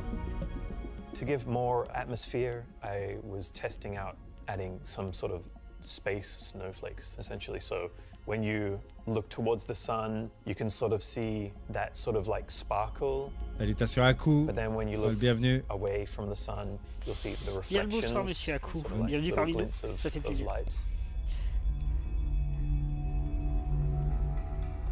For the jump points in Nix, we'll have 2 on this release. We'll have one from Pyro to Nix and one from Stanton to Nix. Ouais. It should be going from Nix to Castra, but we're essentially bypassing Castra temporarily. Hey, we want to make sure you can get there any way you want. Galatian Belt is a huge asteroid belt that is in sort of the middle of the system. Galatian Belt is a combination of a bunch of technologies that we already had. The asteroid fields we use for planetary rings and the gas clouds, and it's combining them to make something completely new that we've just not seen before. It's full of resources that are still left unharvested because it's kind of a tricky spot for mining. It's not the easiest place to go, but that means that there's still a lot of opportunity for independent miners to go out there. So the rocks in Nyx are a bit more sharp, like sorts of like icy look, rocky, cliff-like, very different from those in the Pyro and the Stanton. One of the big differences too is all of that extra added movement that just adds a little bit of extra flair. It's also a good hiding spot for people who are trying to elude capture, maybe set up ambushes, that type of stuff. Always feel way more interesting flying in those spaces than just, you know, empty void. And as we build out the Glacium Belt over the next year, lots of places to put new content. Delamar is a very large asteroid in the Glacium Belt that TV Planet Services had built a mining base on that got taken over by the People's Alliance and renamed Levski. Donc ils ont conservé le nom Delamar. C'est la question que j'ai posée tout à l'heure. First and biggest social outpost for Nyx. It's kind of like the place where you stop before you do your panning. So it's kind of a San Francisco before you go out to the gold rush. It's going to be the central hub for trade and hauling and all of the commerce within Nyx and also from Nyx to other systems. But it does have a seedy underlayer to it. Over the years, you're sort of improving the generation method of those asteroids to culminate towards this specific point to make large, explorable location. When you fly towards the Levski, you see this huge gas ring around scattered small, mid-sized pieces of the asteroids. Well, Levski is immediately apparently unique by the fact that it's a facility clamped onto the side of an asteroid. The breathtaking views of looking into the belt instantly gives it a unique charm and flavor. As you approach, you'll initially see a very dramatic borehole that goes all the way through the asteroid. You'll also see growing out from there and alongside Levski. Observez les vaisseaux, messieurs, dames, il y a des détails. Pads along what I'd call the spine. Lots of industrial pipes and transport systems to bring out the refined mining materials when it was a mining station. Before we were C'est ce using qu'on a vu l'année dernière. So we had all of the space available to place all of these structures. But now it kind of meant that we had to create an asteroid which has the appropriate size to. If we took the whole shot of the asteroid, you will see that there is an area to fly underneath. We plan on bringing in Hull C gameplay, so this is exterior cargo elevators. So as a team, you will be able to load and unload cargo. There's a lot more movement on the exterior, such as the cargo trains going around tracks. It's now going to be fully EVA-able. There will be walkways around the main landing zone to walk on using gravity plates, but you can drift off and kind of go wherever you want. On va s'amuser, messieurs, dames. They can explore fully the whole place, which is great. Et comme tous les skis. Oui, Unlike comme the tout le monde, majority of on se anarchists souvient de living in l'Esquí, Pyro, pour les plus there are anciens. people here in Nyx that care. It's not a downtrodden or derelict, dilapidated location. It has a sense of order. But only where the People's Alliance has people living. Oui. But we've had Levski before, and we've updated it quite substantially to be more in line with the newer features that have been put in since, but also visually. C'est difficile, Captain Dogan, je sais, mais on n'a pas trop le choix en ce moment. C'est le seul outil, la traduction est difficile avec Ziptoid, parce qu'ils ont des accents particuliers et c'est vraiment très difficile. Et on ne veut pas vous dénaturer le truc. and was being worked to Bah death. oui, puis ils vont All of très them vite were. parler, And donc, Anthony Tanaka pas le just had a break and just said no. Déjà, on and évolue, stood on a up trouvé against quelque chose the de pas mal, foremen, mais the supervisors, the managers, si on the trouve guards, mieux, on and fera, was killed mais for it. And so déjà he c'est became mieux a qu'avant. sort of a figurehead. C'est ça qu'il faut It voir. kind of was one of the linchpin moments in seeing the On n'est fall pas of the Messer notre ami Goat qui lui a l'anglais facile. Nous, on l'a limité, donc on préfère So if you éviter take de vous the dénaturer les. elevator up to the top deck, you'll see the top view and the cargo area as well. So you can go through the cargo shop. You've got your normal kind of cargo needs. You'll have ability to trade and buy your tractor beam and other gear that you need. So if you were to die in the Nix system, then one of the places you might come out from is the hospital in Levski, which is called the Mercy Hospital. So Mercy Hospital is just basically, it's a local med station for all the residents of Levski, anybody traveling through the system. Again, they're trying to provide as good medical help for people as they can. Je sais que c'était pas une critique, Captain Dohan. Je comprends, t'inquiète pas, on te répondait. Arrive at the On l'a bien pris, house t'inquiète pas. location, you'll be presented with a lobby, elevator bank, and then you will take that transit to the Non, je l'ai pas pris hab comme room. ça non plus, t'inquiète. Et on répondait à ton, So within that room will be à pods. tes ressentis, juste. And that's where the Les chambres de l'esquis, ils sont de retour. They're not the nicest, Ils ont gardé. and they're a bit messy, but they're a home for people in Levski.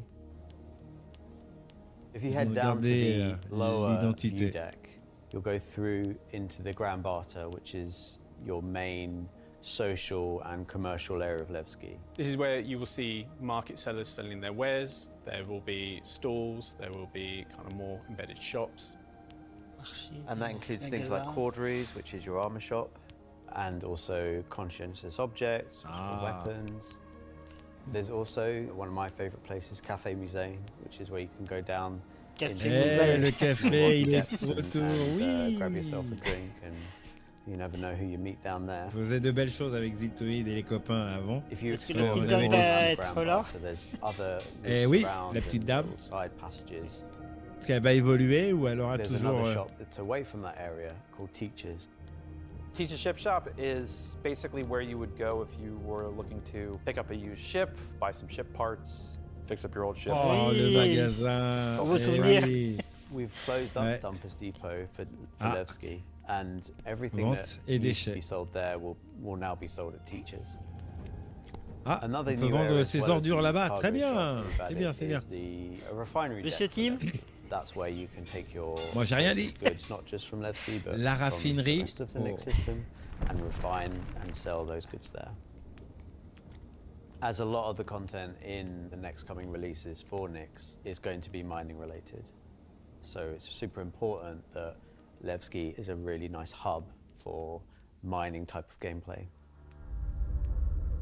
C'est ce qu'on a été sûr. So we're really happy Eh oui. to bring Levski back into the game. It's been gone for quite a few years now. I think it really provided a unique environment of it's run down, but the people who live there love it and are working their hardest to make it a Il y a great mon place C2 to qui arrive. live. This is a location that has a Vider lot les of poubelles? nostalgia Oh, pardon. for you guys, and we don't want this just Oh! to be a re-release. We Vous do avez vu le want petit you to vaisseau qui est go, passé là? wow. It's not going to be as Oula, complete oula, as oula. Pyro as it first came out, but it's going to be our first iteration. C'était pas un and you're Hull gonna B, be able c'était to pas see un it Hull C, on grow dirait un as Hull we B. work on it. Like with everything, we're Et always très furtif. learning and improving and finding new ways. I mean, is there anything Très furtif, il est tout petit, il n'était pas comme le. Just building Hull the A. system while the players watch us build it around them. It's going to add a nice dynamic to Stanton and be a much more calming of style. On va pas s'enflammer, hein, mais il était plus petit et c'était pas un Hull A. Played it before are going to love to see this come back, and the people that haven't seen it before, it's going to Peut-être un be a prospecteur, great j'ai new peut-être mal vu. location. This is the first time that I'm going to be able to touch stuff and kind of bring my own content to the On game. verra le That's ralenti really exciting. demain. Levski coming back into the game is a huge milestone personally for me. So I worked on the original quite some time ago. So seeing it come back and updated and improved and better is fantastic. Et ils ont conservé les anciens assets de l'Eski, ils ont gardé l'original et ils ont juste amélioré. C'est trop génial. Voyons la suite. So we've talked about Levski, we've talked about Blazing Belt, but you're probably asking yourself, What's the new gameplay activity we're going to be doing? So let's find out. Welcome to Nyx is your first experience in a new space station in a new solar system. It's a mystery to be solved. There's things for the player to explore and look into. There's going to be some twists and turns, of course, some combat, and if you're lucky enough to survive, maybe some good rewards. This is basically a continuation of kind of our ASD storyline. So in the closing out what we had called our Science Run Amok storyline, we had revealed that ASD had been procuring sort of very black market illegal stuff in order to conduct their experiments. So this mission is basically going to be continuing on that trail. So the Navy has learned that illegal tech is being sold in the UAE, and they're hiring Intersect to investigate. Intersect Defense Solutions is the leading military defense contractor in the UAE. So the Navy contracts with them a lot for doing various kind of military operations that they don't want to handle themselves. We didn't want players to be working directly for the Navy. The Navy just doesn't call up random citizens and ask like, hey, if you're free, can you fly a helicopter? I guess as a player, when you can think about like, oh, where am I going to be doing missions that are capital ship battles or large fleet scale stuff or military operations, that's all going to come from Intersect Defense Solutions. Intersect have discovered the source of the illegal tech is in the Nyx system, and an old abandoned QV Planet Services logistics station that's come back online. So they want the players to figure out what's going on. So when you come out of Quantum and you start your approach vector to the objective, you'll be weaving through asteroids, going through the Glacian belt, and slowly the station will reveal itself. Now this is an old QV logistics station. It's pretty beat up, it's pretty derelict, but there's some points of interest that you'll spot as you go through.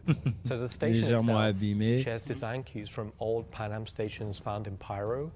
This architectural design found its way over to the Nyx system as the system was being established. But you'll also see some additional design cues that QV Planetary Services were adding, so it's a nice transition architectural point. It's fairly skeletal in design. You'll see logistics yards and cargo yards, but also facilities pinned inside the asteroid, creating this network of facilities. You'll notice there's a Polaris near the main hub. It's not a normal Polaris. It's damaged, it's broken. It's not a standard corporate Polaris. So at this point, you should be asking yourself, who does this belong to? Away from the Polaris, you'll see struts leading to asteroid bases. Now, these asteroid bases are locked, so you don't know exactly what's inside just yet. But all of this comes together to form the playground for the mission to take place. So not only is this facility unabandoned, but it's also under attack from a surprising but familiar foe.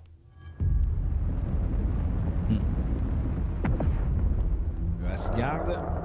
Non, le Garduan, pardon. Ouf. Un Vendoul. Oh,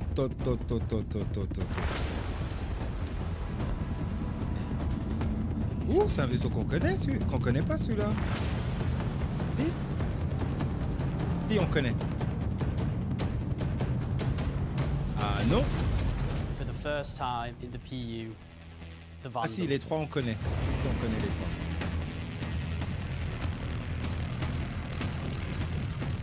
So the Vandal are a nomadic, very violent spacefaring race. They've been striking out against outposts and such in the Nyx system. They don't really know what they want, don't know why they're doing it, but it seems like whoever's running the station is really pissed them off. Vandal raiding parties have been arriving in the system, and they're unaffiliated to any clan. Small groups coming in and picking at them. Les problèmes de synchro et les gens ils continuent à parler alors qu'il n'y a plus de bigger and more frequent. They'll be the scythes that you're familiar with, glaives and blades that we all know and hate, and a new craft for the PU, the Vandal Stinger.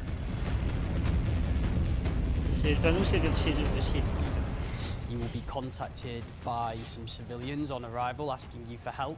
So at this point, you have a choice. You can either bug out, mission over, or join the fight. This will be the first time since the PU launched that you'll be able to fight against Vandal aggressor ships. This fight will be intense. The player should be able to deal with them, but they will have to be prepared and they'll have to come back in to fight off this initial wave, and that won't be the end of it. After you fight off the Vandal ships, the mysterious inhabitants of the C'est excellent d'avoir les événements avec les Vandals. T'es attendu, on le savait. You to do because it'll help further their investigation against what's happening here, why these QB stations have come back online. You dock your ship, you board the station, and it turns out the inhabitants here have a real surprise for you. The player will be immediately ambushed. These guys are not your friends.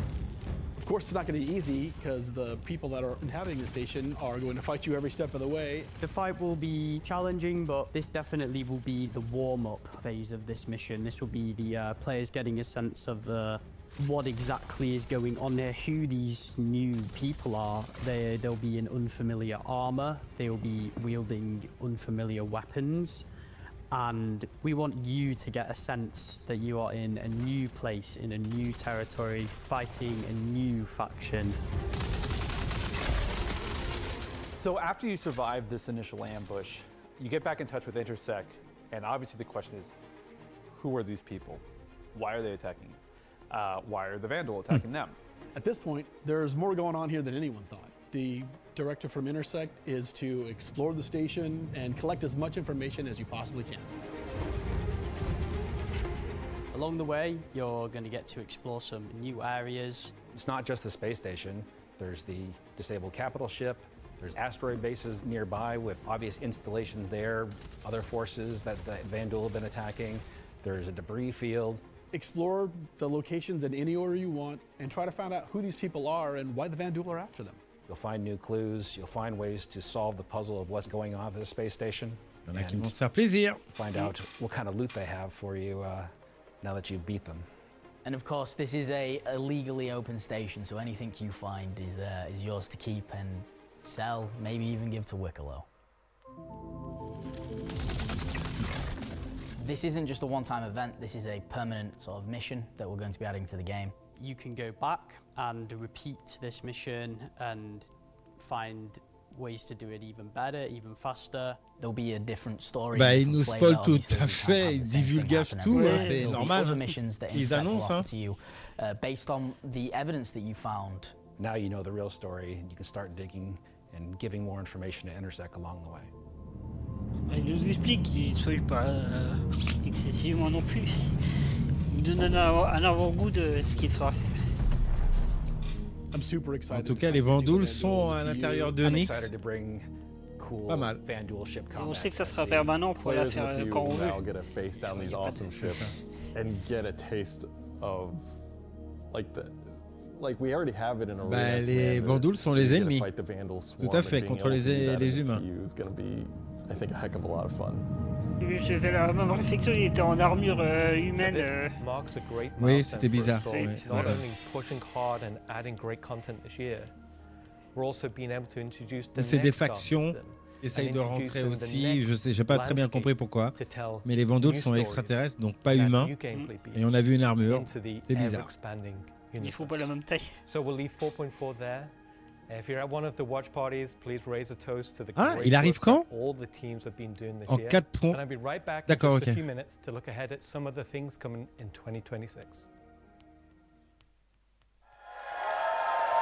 Hello, everyone, and welcome to the Voyager Bar in beautiful scenic Orizon, where the staff of Cloud Imperium Games Manchester is gathered for their very own CitizenCon Direct watch party. As the dozens of such events happening at locations around the world, we've gathered today to watch this sneak peek at just a little of what the next year of Star Citizen has in store for everyone. Oh, that was really good. Everybody. I'm Jared Huckabee, your host for the festivities and for the show today. And let me tell you, it's not a joke. It's not a gag. Next week, we're hitting our 9th patch in 10 months. And then in November, we're going to finish out the year strong with the long-awaited arrival of the Nyx system. And in case you missed it because you were chatting with friends, hi. It's not the lawless wasteland of Pyro many folks have been speculating, but an independent system with its own set of rules and laws and multiple ways to get there. It's an exciting time for everyone at Cloud Imperium Games because, as the architects of our persistent universe said at the start of the show, the foundational tech that we've been building for so many years has now unlocked us to bring more to Star Citizen than ever before as we continue our journey towards 1.0. Now, before we continue with the show, let's get a few housekeeping tasks out of the way. First, we're simulcast on YouTube and Twitch. So if you want the keen communities of Twitch or the 4K ultra high resolution of YouTube, you have your choice. Second, throughout the broadcast today, we want to see and hear what you have to say along the way, and you can tell us on social media by using hashtag CitizenCon. We're especially interested to see any photos from those watch parties that are happening across the globe, and we're going to find some way to bring a few of them into the broadcast later in the program. Third, we've also had a CitizenCon contest going for people to create their very own slice of life in the PU videos, and we played the winning entries during our pre-show countdown. The offerings were super varied. The idea was to work with a team to show the life of a miner or a hauler or a bounty hunter or whatever. But one guy just said, I'm going to make a video about how awesome I am. And I respect that. So shout out Nocturnal Revenant. I don't remember if you were one of the winners getting an L21 Wolf from Kruger for their efforts, but you won the coveted Disco Lando Complete Narcissist Award. Good job. And to all the winners, I'm sure someone will either be in touch with you about your wolves or they'll just show up on your accounts. I really don't know how that process c'est pour novembre. Pas le 24, oui, c'est... Ouais. Either way, if you missed the pre-show and are curious if you won, you can check the replay after we're done here today. All right. I just realized that my bosses, Chris and Sandy, are sitting in a movie theater watch party in Switzerland right now. A completely captive audience. So real behind the scenes here. This is especially torturous for Chris right now because he's super excited about the next segment we've got coming up. Aren't you, Chris? And you're just sat there right now. Voilà. Petit message. Il déteste ça. Do either of you regret that Il est obligé decision so long d'écouter. ago? All right, so I've probably pushed my luck enough. Let's get to the next thing. When Nyx arrives next month, it'll have Levski, the Glacium Belt, and the new Welcome to Nyx operation we just discussed. But throughout 2026, we'll also continue to build the Star System out with new features and new technologies that will not only set Nyx apart and give it a unique identity from its sibling Star Systems, but continue to set Star Citizen apart from other video games altogether. Now, at this point, if you're running one of the watch parties, you're going to want to crank your speakers up for some brand new music from the maestro Pedro himself. And let's take a look at some of what the next year has to offer for the Nyx system.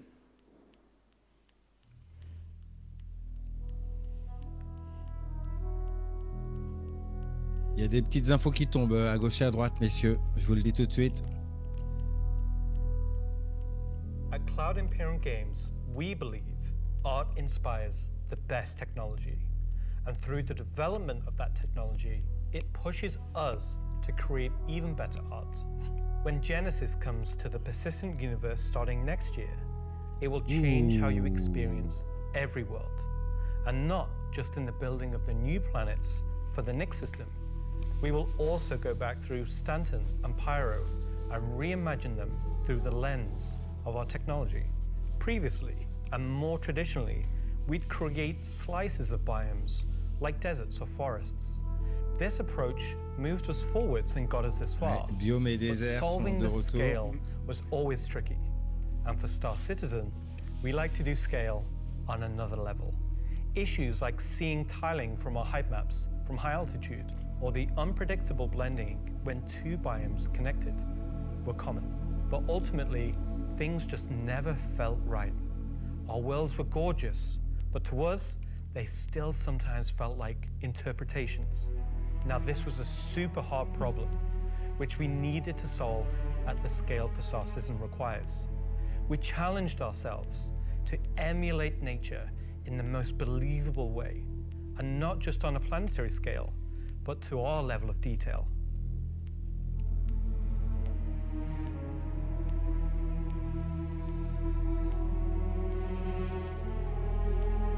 With nouvel Genesis, environnement. we've made a complete paradigm shift to how we do things. Genesis. Biomes are now created based on the physical data sets, with the assets being spawned whenever and wherever the correct criteria is found. Oh là là. So when you see a forest or a meadow, it's no longer because an artist painstakingly crafted it there.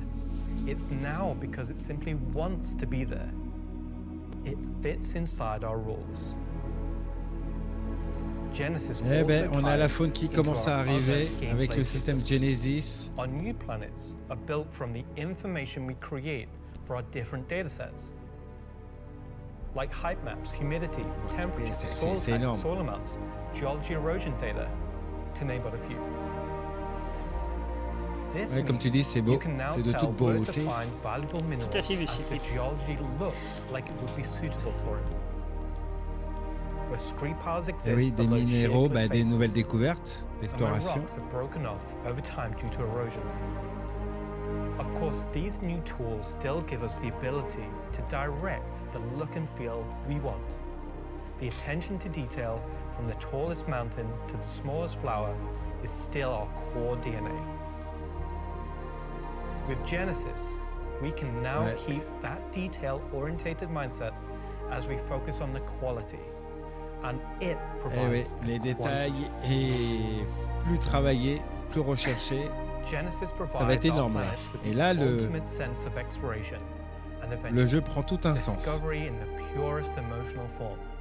We want you to find that Exactement. perfect place, with the planets providing an abundant resource to harvest. Et les arbres This bougent et ont is des a mouvements major part cohérents. of Oui. what exploration is for us. We want that feeling of finding a corner of the universe that you'll Tout à fall fait, in love Darby. with, and where you want to settle down and build your home. Bah oui, j'imagine qu'on Now I'm gonna tombera hand you des over to Will to amoureux go de tout ça. deeper Regardez-moi into comme c'est beau. what we have built that allows Genesis to realize our vision. As a reminder, some of the visuals you'll see will evolve and change as we continue our technological development and hone in on the final look for Nyx.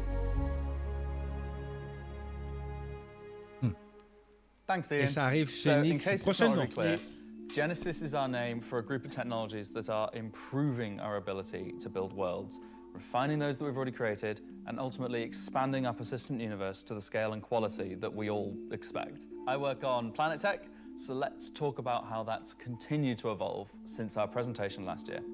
And instead of just highlighting some really cool Ouais, on en biomes parlera un that peu we plus tard, can les create, planètes. Ouais. let's go ahead and show how all this work applies to the upcoming planets of Nyx. So there are Allez, three on planets découvre. in Nyx. Nyx 3 is a gas Trois giant, planètes. and I think it's blue. It's not going to surface. I don't really know. Ouais. Nyx 2 is a yellow, toxic. It's got like this high pressure atmosphere, Elle est and it's jeune, like sec, a very volatile toxique. planet with high risk reward gameplay. It's going to have some really interesting biomes for you to discover, but for now, just know it's going to be dangerous because today we're going to focus on what we consider to be the hero planet of this system. Ok, et la troisième.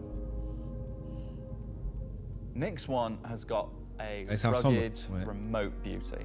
It's got a diverse set of biomes from weathered rocky mountain ranges Obvious. to vast sweeping forests and grasslands, and from damp expansive wetlands to claustrophobic festering swamps. These core biome concepts give us a fantastic platform to hone our technology. In some cases, because the Eh current ben tech voilà, doesn't c'est do them parti. at all, La faune. or because we want to completely step up our game for them. Oui, So, tout est let's vraiment approach this adapté. planet in Waouh. much the same way that you, the player, will, from orbit.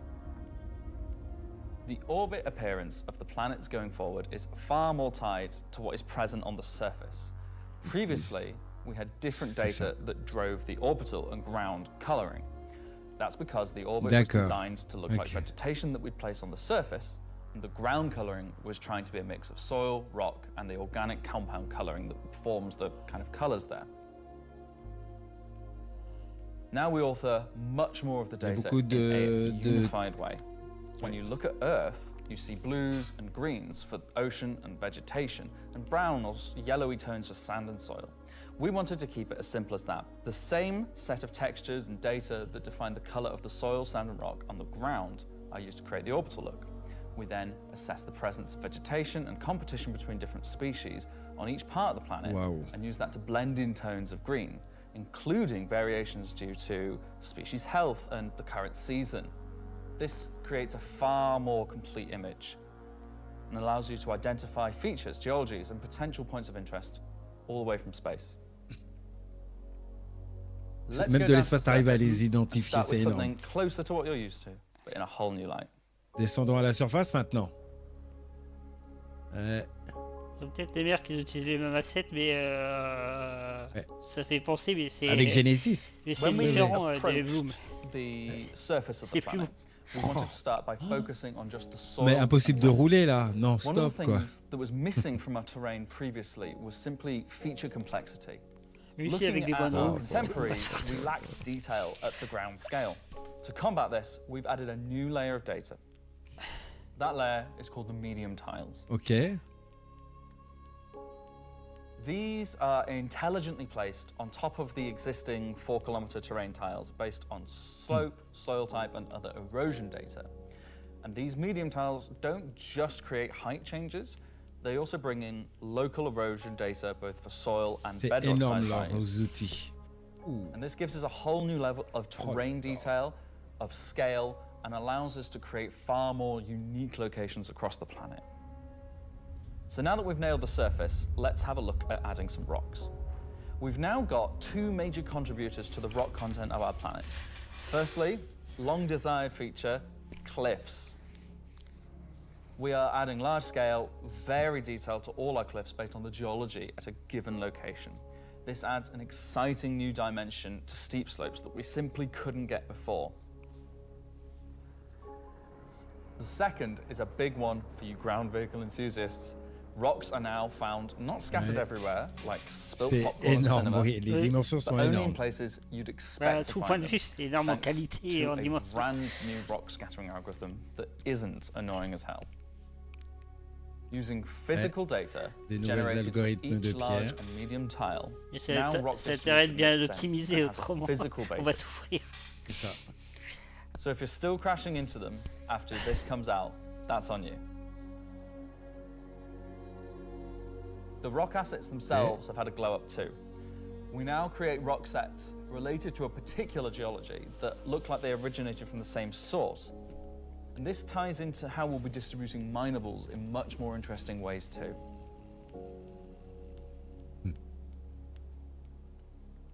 So now that our base terrain and rock Ce seraient des explorateurs et des mineurs pour récupérer de la matière et de les revendre. Additional biomes.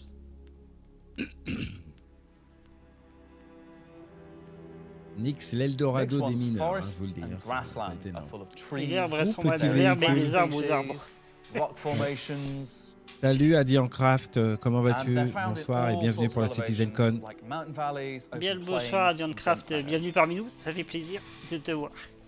When we start to add a bit of fresh water, they begin transitioning into more wetland type biomes. Il y a de l'eau fraîche. And while forests are super cool, let's focus on the grasslands. Bien le bonsoir Speed 2006, merci de m'avoir choisi, bienvenue parmi nous, ça fait plaisir de te voir. Salutations Speed, ça fait plaisir. So great. Obviously, we've had grass before, but never meadows of it. Because until now, we haven't been able to spawn grass in large enough quantities or effectively represented at distance. So we're stepping up our game in terms of spawning, shaping, and shading grass. With Genesis, c'est clair, t'as des prairies à distance. Vast quantities of assets across all biomes, whether it be dense meadows or more complex collections of ground cover like you can see in these wetlands. Ça va pas perturber notre pays. Oh là là, c'est magnifique. To the ground by conforming them to the unique terrain underneath. Now we can finally cover complex terrain shapes with grass and ground cover assets, and as a result, they are now gravity-aligned. Each blade is oriented as you'd expect. Non, je disais qu'on a la puissance. Le Genesis ne va pas fatiguer l'ordinateur, et donc c'est génial. Bah, je demande à voir parce que là, si c'est vraiment, si c'est pas du chiquet, Ubisoft, là ça va demander des ressources. Là, vu la qualité graphique, We faut now voir. use a solution that shades meadows of grass far more like fur or hair. And this, if you think about it, makes sense. At a distance, a field of grass is far more like a carpet or cloth than a flat Le niveau est surface. haut là, de qualité. This improves how our grass looks from a near perspective, as well as bringing us Regardez les nicely mouvements to du how we're vent solving the sur les distant herbes. representation of grass. So let's talk about the distance problem. One of our biggest achievements with Parlons des Genesis problèmes is de allowing us distance. to build beautiful biomes out of flora and geology assets like a building set. Like, can I say Lego? No. Too late. But in the past, this broke down very quickly when objects simply disappeared when viewing the same biome from 10, 20, 100 kilometers away.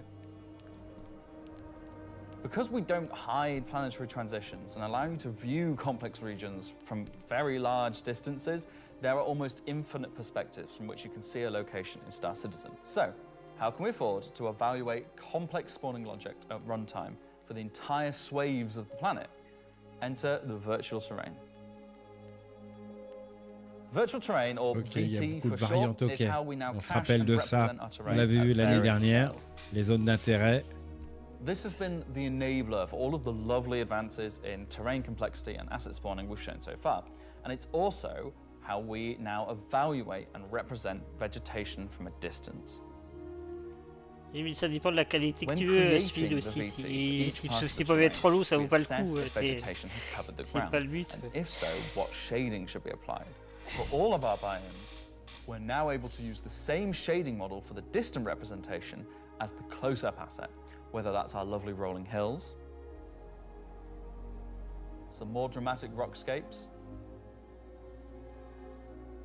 those muggy wetlands, or even our festering swamps. So yeah, we didn't forget about the C'est swamps, énorme. and they're coming to Nyx 1 as well. Built using the lessons Et learned ils and all n'oublient the pas les technology marais non plus. developed, these Oh là swamps là là. now spring into existence from the planetary data. This biome combines all of the elements from the other biomes we've shown you today, from water interaction, denser spawning, unique ground coverage, and I think it Et creates donc ça veut dire que c'est sur really Nyx unique. 3. C'est quoi la structure au fond là-bas?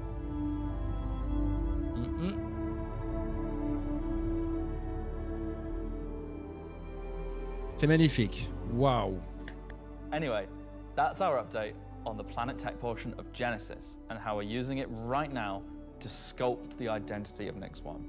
And I hope you're as excited as we are to explore this and everything we haven't shared yet next year. Bah oui. Bah oui. As you can see, L'année Genesis prochaine, en is tout now cas, ça sera pour nous inspiring l'année everyone prochaine. here to create planets of the quality and believability we've always strived for. A meeting of technology and art that I truly believe will set our worlds apart from anything we've done before. And with that said, let's move on to a little travel between systems, literally. D'accord. Qu'est-ce qu'on va pouvoir faire dans ce nouveau Up système? until now, our mission system has been specific to the star system you're in, meaning a Stanton mission has to take place in the Stanton system, and a Pyro mission has to take place there. We've never been able to link these together, but with the introduction of our third star system, it's time for this to change. And that begins with the introduction of interstellar cargo.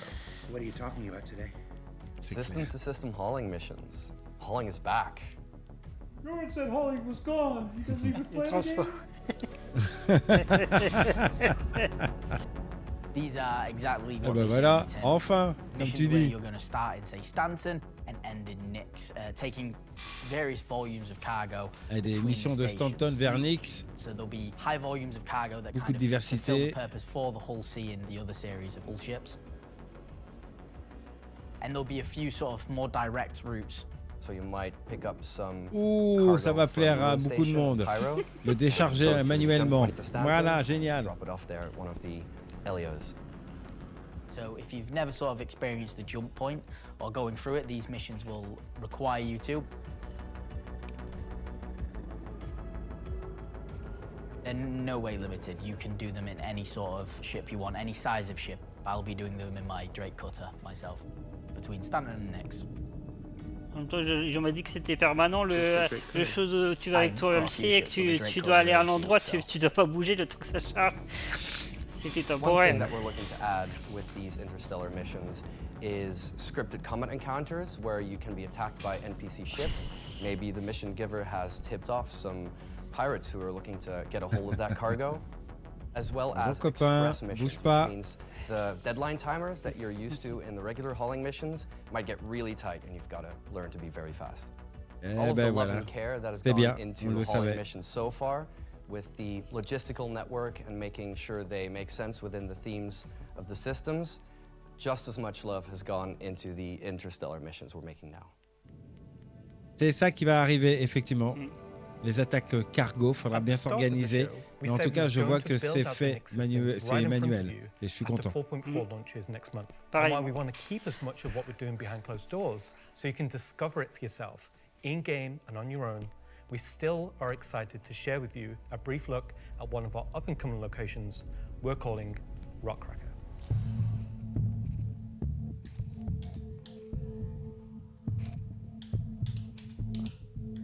Okay, so Rockcracker, Jared, is our internal name. Rockcracker is where you have to crack Le Rockcracker. It's a big rock. Uh-huh. You want more? So way out into the Keegan Belt, you'll find these old QV breaker stations.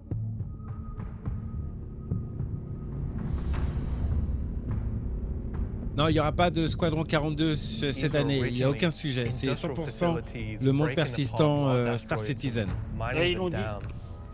Since they've been mothballed and been left abandoned. Jared l'a dit lors de la Citizen live. You're going to have to find Aucune Oh, mention de ça, inside, de Squadron thinking 42. about how do we bring this facility back to life. It's not just about flipping the switch. As Que you 2 bring heures these environ stations de back to life, Citizen. you'll be lighting the beacon and calling attention to these long forgotten places. One of the main features is the laser head, which will require certain things to get working. It's up to you and your friends to find how to get in. There'll be a variety of options. Whether Il faudra you're tenter de discovering rentrer, the bowels of the station and mining way de through long réactiver. Oh forgotten là tunnels, là. or you're going through the main laser entrance. Now, as you're traversing through the facility, you'll find the old engine room. Now, there may be ways to Oui, non, bring speed, the mais facility back to il y a des rumeurs life, qui disent kickstart the engines, que and bring power to GTA 6 different parts of the sortira pas à facility. l'heure. Donc, Maybe eventually bringing the laser back online and cracking some rocks. octobre 2026, voire plus tard. The aux secondary dernières gameplay loop is FPS combat. You're not there by yourself. There may be squatters and outlaws in these stations trying to stop you from what you want to do. Eh ben, il y aura plein de combats. Et oui, malheureusement, dans Nietcraft, les missions de transport sont un peu buggées, mais ça en développement, ça va. Et ils vont corriger, ça va venir. Faut patienter. Allez, on poursuit, messieurs, dames. Le gros canon. So you found these old facilities, you've brought them back to life. You've systematically brought power les to various installations functions of the souterraines. facility. You've activated the laser. You've fired the T'es sûr? laser. You've broken apart the rock. Tu And then you'll be tires able le to fly your laser et ship tu inside casses le and laser. see what's there. Et avec tes vaisseaux, tu rentres à l'intérieur de la roche. Into an asteroid. Yeah. You just get into your ship and fly in and start searching around and trying to find the pieces that you want to mine. Ah, excellent. Ce qu'on avait plus ou moins vu dans Vertical Slide avec le réclimeur qui va récupérer le Starfarer abandonné. On rentre dans la roche. C'est énorme. Go to these whenever you want to. Du côté de Odin, bien sûr. This content is for players who enjoy mining, who enjoy exploration, Autre zone. investigation. and don't mind a little bit of FPS content while they're there.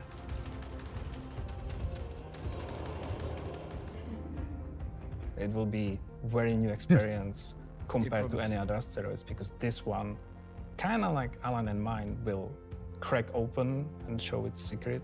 And one presumes you can make a decent amount of scratch on an asteroid that's big enough you fly your spaceship into it. It wouldn't be worth doing if you couldn't make a good amount of coin. Yeah. Making promises for the econ team. Yeah.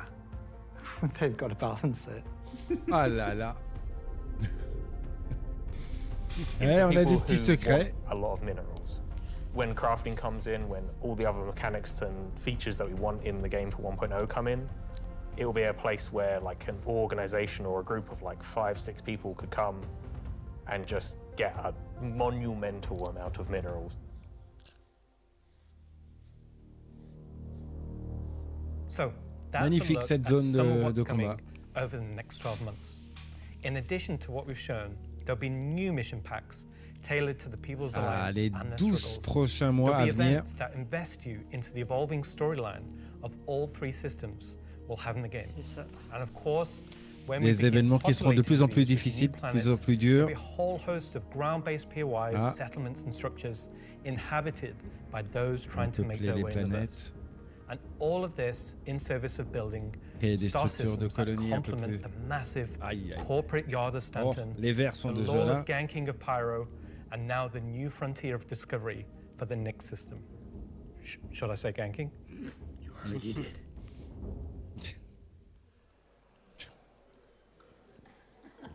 Good job, everyone. So Thanks yeah, for a the whole retour. lot to take in there. Interstellar hauling is the beginning of a massive expansion to the mission system that'll let us connect these 3 star systems like never before. What else we got? Rockcracker. Rockcracker is just one of the next operations that'll be coming to the Nyx system in the first half of next year, where you're going to fly into an asteroid and do that thing that miners love more than anything else. Complain about PvPers getting in their way. No, I'm being told it's mining. Eh ben oui. It's mining. And of course, one of the most anticipated features coming to Star Citizen, Genesis, and what that means for the planets of Star Citizen, including the ones already in there. So let's talk to Will Hain and find out more. And I'm just remembering that Will Hain is in France at the watch party. Okay, France. Ask Slarty Bartfast over there how they're going to use Genesis to update the planets and moons of Stanton and get back to me, all right? And see if we can get some fjords. What else On est we got? d'accord, Drazi. The CitizenCon Digital Goodies Pack. That's a hard thing to say. That went up for sale a couple weeks ago and has a whole bunch of mysterious items in it. And that's where I can tell you now that almost all of them are tied to the Nyx system in one way or another. So let's find out what's actually in there. There's a gunship flight suit and helmet. Ah, 2 on armors a la version du pack. faction causing a ruckus with the Vanduul. Eh An intercept ben, BD dis donc. sweater and outfit. A couple of crazy weapons that I'm certain we're going to learn about in just a few minutes. Some slick Levski swag. And finally, to celebrate the C'est quoi long-awaited cette addition of nouvelle Vanduul to Star mascotte? Citizen, a cool Vanduul knife and adorable plushie, which I swear to love and squeeze and cherish. Enfin, une forever. mascotte qui me ressemble. So yeah, it's a pretty solid haul for this year's Digital Goodies Comment Pack, ça, oui? which you can still Mais- pick up right now on mais the alors, RSI monsieur store. So now, let's go ahead and transition into our next segment. Comment ça, oui? Much of what you see in the show today has been the, Ah, c'est the dans la boutique culmination of maintenant. a lot of Eh ben. people's work. Fucking up. All right, I had a dream about like this once. Yeah. Okay, so against everyone's better judgment, the thing has finally happened. Can I help you? How do you think the show's going? Good. We're getting the Nyx star system and the Vanduul are coming. Kind of been a lot of Nyx, right? Well, yeah, but it's a major milestone and it deserves a major showcase celebrating everybody's hard work. You got more, right? Non, mais Yeah, there's c'est le spaceships pack, coming. monsieur L, Cool. qui t'a révélé. Wow, it's like they only scanned the C'est pas original en plus. community portion of me. If pictures steal your soul, imagine what Ouais. face scanning and PCAP does. Well, this has been super cringe. So I'm gonna head out. Ouais. Bye. Ah, Oh. d'accord. Ouais. Regular CitizenCon is still better. You should have done that. Of course. C'est génial de Thank voir you. son double. Pardon me, the Ça dépend pour qui. soulless marketing Monsieur puppet. Hipidro, t'avances pas trop. All right. Voilà. Imagine, Voilà. No. La mascotte derrière. imagine 2L66. Let's just go to some Voilà. spaceship, shall we? Voilà. On peut y aller pour la suite. John s'il te Crew, plaît, I'm si the tu veux. vehicle director Les here at vaisseaux. CIG, and welcome to Talking des Ship. vaisseaux We're qui going to arrivent, talk messieurs, about dames. 3 new ships coming to the Ça Persistent fait déjà 1 heure que universe. j'ai pas vu leur passer, personnellement. pareillement. 3 nouveaux. On va discuter de 3 nouveaux ships, comme il le dit. The last year has been pretty hectic in terms of vehicle deliveries. I think we've delivered the most we've ever done in a 12-month period, and we've covered all the way from tiny little snubs all the way up to capital ships. We've kind of filled out a few little gaps. We've introduced some new ships by some old manufacturers. You had the Polaris come out, and obviously people have enjoyed playing with that. We snuck the Idris in without none of you expecting it for a while. Idris, Polaris. It's been a busy year. It's nice to start revisiting. Beaucoup de vaisseaux ont été révélés l'année dernière. I think my favourite ship from the last year is a tie between the Wolf and the Golem. Favourite ship in the last year? Probably the Wolf. I feel like it's the obvious one. I'm trying to think of something else, but I really like the Wolf. Everyone's mentioned the Wolf. The Wolf's everyone's favourite. The Wolf, obviously a return of Kruger, a completely new aesthetic to the game. The Wolf was, it was kind of everything we set it out to be, and it revived an old manufacturer. We've not seen anything from a while, so yeah, I'm going to say the Wolf. The Golem, I think, is just an incredibly well-formed ship in such a small package. It really just shows off that Drake aesthetic, giving you the absolute bare minimum needed to perform a role. I honestly do really like récapitulatif de tout ce qu'ils ont sorti. Really well. It's kind of hard to pin down a favourite, to be honest, because we've released, a lot of really cool ships. Next year we've got some super exciting ships coming up. Merci Laurcile, il y a du pack qu'on a few big ones, which is good. We're gonna see again maybe some ships from some manufacturers that don't have that many in their lineup. There's a few big challenging ones starting, so they're good. A breadth of ships, should we say? The 3 new ships we're going to introduce today all tie in some way to the primary factions fighting over the Nyx system. We'll start with the People's Alliance and Anvil Aerospace. Oula. Anvil is a very military-based brand. It's been a brand that's in Star Citizen for a long time, fighting for lots of military contracts and lore, often up against Aegis, and to the point it actually beat Aegis in the past. You will be familiar with a lot of their ships' designs, such as the Hornet and Lightning. Earlier this year, we introduced the Anvil Asgard, based on the Valkyrie chassis, which is an extremely popular offering. And this year, we're bringing the concept ship we introduced last year, the Anvil Paladin, to life. Le Paladin, c'est the Paladin is a gunship from Anvil Aerospace designed to support ground operations. The gunship is a ship that's designed to stay in a sustained firefight while dealing a lot of damage, also taking damage. We don't have a lot of gunships in the game that are true dedicated gunships. They are quite a tricky archetype to control in game without being too powerful. It's designed with a lot of firepower and high armor and health, but very low maneuverability. It's multi-crew. Aucune idée, Speed. Just built purely for battle. It's got lots of armor, lots of guns, big guns. It's got a very similar squat kind of form to the Valkyrie. It kind of reminds me of, I guess, like a very menacing silhouette. It looks quite forward-weighted in its stance. It feels like it's coming towards you, even when it's just sat still. And I think that's something that helps with it feeling intimidating. If we swing round, following the ship round clockwise, what you'll only see is first of the side turrets. Ce serait bien un petit Xeno pour le tester. You'll see that there's a fairly thick space between where the glass is and the hull exterior. That's because it has deployable armor, which can come out and give you a little bit more cover while you're actually attacking the target head on. It's got these really nice kind of dual connected wings. Pas mal, le système de protection, j'adore. Kind of range for those turrets as we can get. Which is controlled by one of the 2 remote stations underneath the bridge. If we come around to the rear, you'll see a rail. Now that rail mounts the main turret of the ship, which is controlled by the co-pilot. So you've got full 360 coverage underneath, full 360 coverage on top with it, and then the side turrets also have 360 coverage that way around and 180 out sideways. So really you have, between the turrets, pretty much 360 coverage in all directions. One of the unique things about the Paladin is all the turrets are remote and all the crew are located in this one central 2-story room. A lot of our other gunships, the crew gets scattered across the ship, but with the Paladin, you're all sat together with a nice, cool experience, so you can really feel like you're playing as a group. You've got the pilot, co-pilot up top, and you've got the gunners underneath, and I think that helps with the intention of what the ship does, because you've got this really nice kind of like gunner viewpoint down, kind of giving this lower coverage. We added a glass floor just to keep the two connected. C'est ce qu'on I avait think that really vu. helps Waouh, with ils the l'ont feeling fait that quand you're même. all working together and communicating. That said, if you Ah, don't have the il est ability to disponible. fully crew a paladin, you can still Ouais, il est fight accessible, oui. and engage in combat Merci, leur site. solo. Obviously not as good as if you have a full crew, but you can't always guarantee your friends are going to be online. As a solo ship, Oui. it's pretty capable of doing a Et dire que variety of certains missions within disaient qu'il y avait Starcitizen. rien qui If you wanna sortait à run la this ship CitizenCon. solo, you can take on combat Mais qui a missions dit ça donc, that, say, other heavy fighters like the Scorpius or other ships such as the Drake Cutlass could do. Oui, S4 et Coming voire aboard plus. Paladin, quoi. you enter into this sort of armory, ready room area. You have a variety of lockers and weapon racks in this room. Everything's very militaristic, stripped back, simple. It's a very functional space, but you'll find everything you need in there. One of the improvements from the original concept is we've added a small dedicated cargo bay area, allowing you to store actual Wow. SCU crates. Forward of that is the route to the lower gunners, and then upstairs you have the bridge area, and then off that central area Ah you oui, pas have mal. the dual living quarters, one on the left, one on the right, and then at the rear you have the main sort of engineering area where the majority of the components are.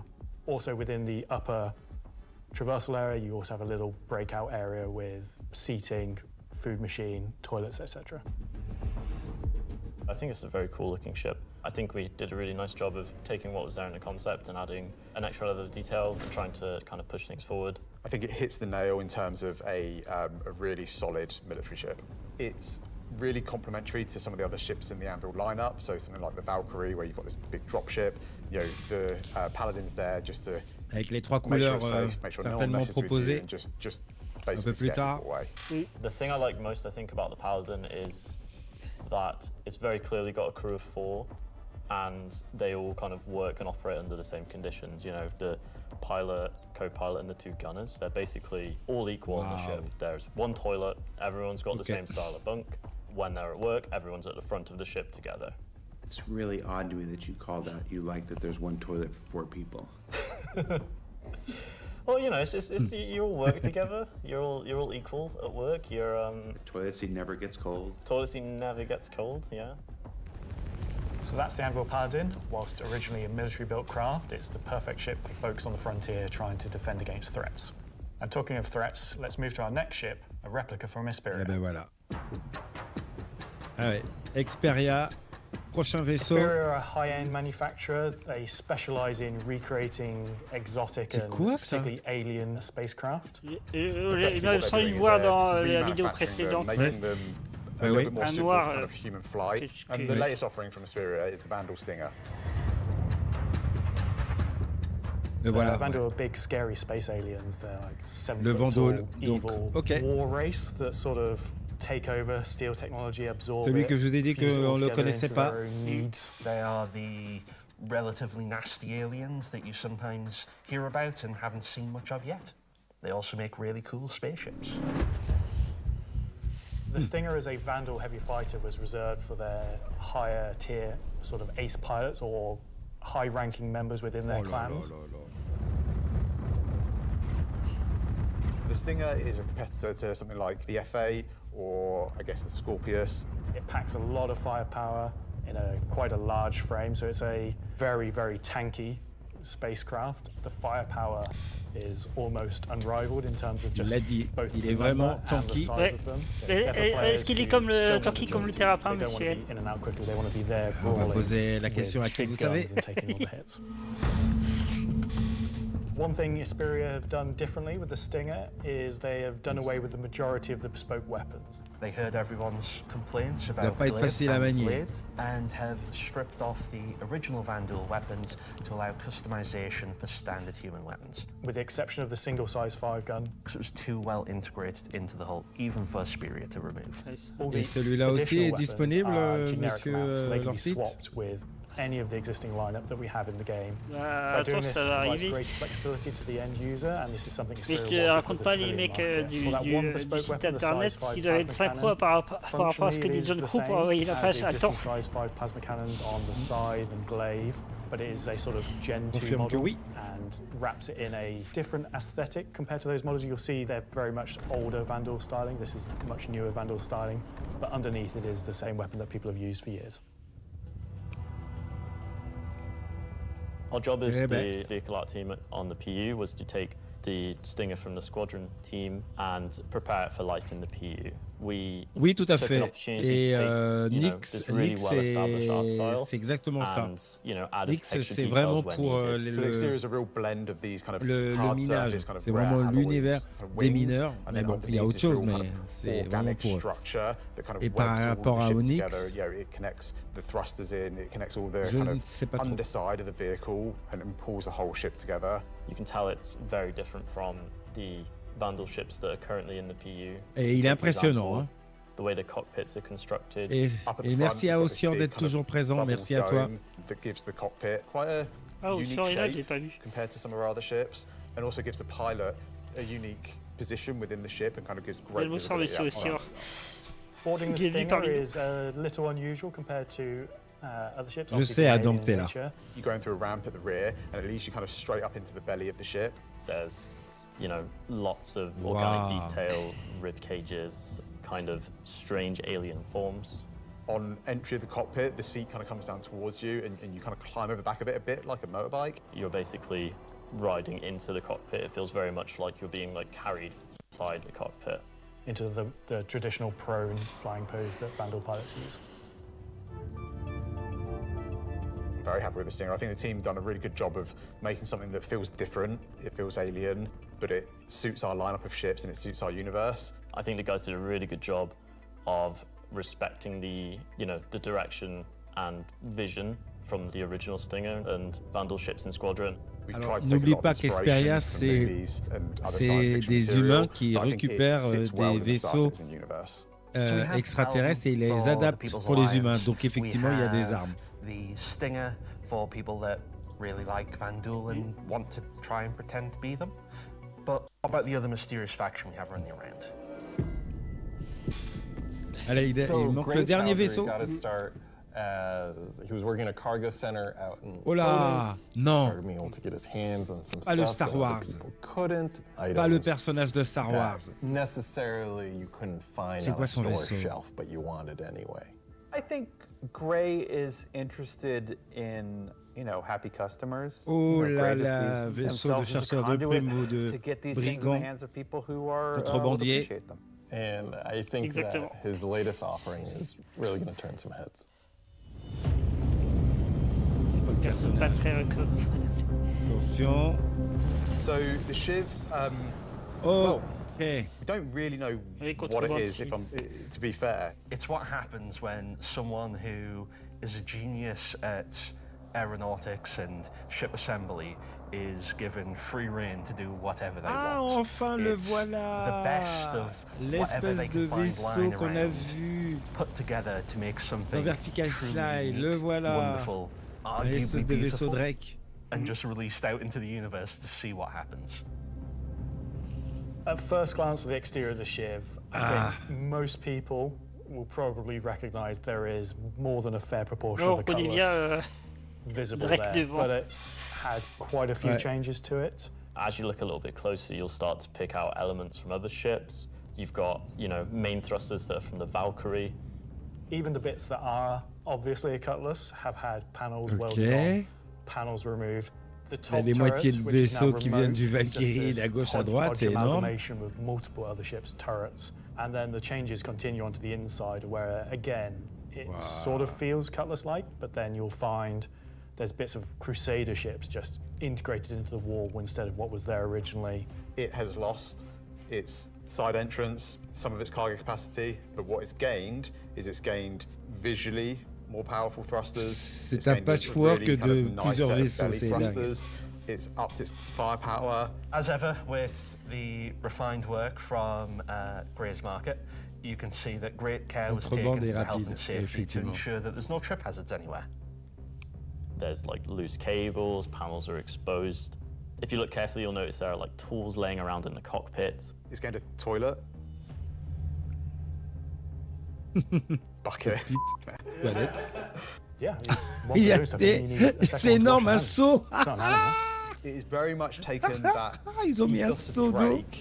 Il y a un seau pour les toilettes. Which I think is quite an achievement.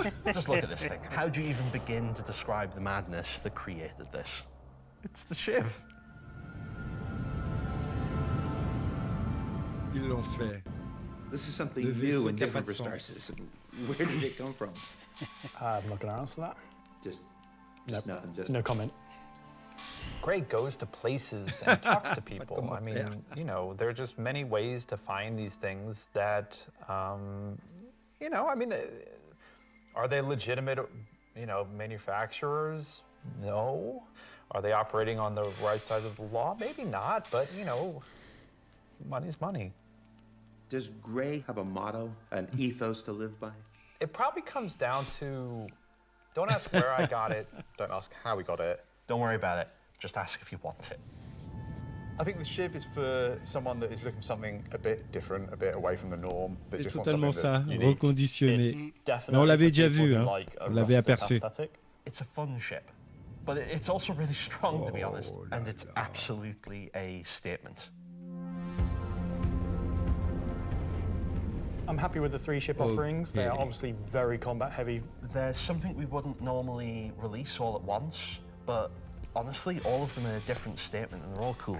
As always, super excited to release these ships into the game and just see how players react and play with them. It's always fun to see the quirks and the shenanigans that people get up to with them. So that's Talking Ship for another year. So, You can't do the thing lightly. Talking weapons. So I've just been informed that we have to do a bit of a timeshare agreement this year. So we have to throw it over to Alexi for Talking Weapons, which is an extremely original name. Ils l'ont appelé Alex. Quoi? Confié. Ok, d'accord. I'm talking about the new edition that came out in October. The non-weapons are essentially the weapons that does not have a manufacturer, the weapons that you can think of that were made by space pirates. Gray sells whatever he can sell. Sometimes he gets his hands on some weapons that come from unknown origins. He will sell things that no company in their right mind would ever make. These are the most kind of like scrappy and taped together and the most kind of like pyro-ish weapons that you can think of. Right now we're releasing 3 new weapons. Rocket launcher, the LMG, and the long-awaited Space AK. Okay. I think this is the one that not only is the most in demand, but I've been politely badgered about the most. It's a fun rifle that basically fires energy and ballistic in sequence. So your first shot will be your ballistic, your second shot will be the energy. You'll see on the top of the art, there is a bolt that cycles the rounds, and that goes off with the ballistic shot, but it does not go off with the energy shot. And that is just like a really fun way of making a weapon work in kind of like a scrappy, glued together kind of aesthetic. The LMG, this thing is a really fun, slow-firing, hard-hitting beast. It will bring the 50 cal, and the only other weapons that have this right now in the verse are the Bearing Sniper Rifle and the Coda. Honestly, if you even get hit by one, you just instant tier 1 injury, back to medical. Are you even trying anymore? You know what? We made all these really complicated, fancy guns, and some people just want, I want a slow-firing rifle. Give me a scrap-together box that fires the biggest thing you can possibly find. Oula, ça tape bien. We don't have a rocket launcher or Ça va être des armes qui vont taper, qui font du bruit. 3 grenades straight together that you pull oh, la into the tube. Ah non, non, non, pas pour L66, non. Si. Have an arming distance, so you'll not be able to just point it towards an enemy. It's also going to have a lot of spread. So essentially, you're going to have to get very close with your launcher to be able to blow up ships with a single payload in it. You can't actually aim with the apparatus because you've got the tube on your shoulder. And you try to aim it, you have to physically put the tube in your head. So we were like, oh, we can't have an aim apparatus for this. And then we realized, like, it's in the spirit of being a tube that you can't use the aiming apparatus, and you just kind of like, all right, I think that's the middle of the screen, I'm going to hit it. It's in the spirit of being a tube.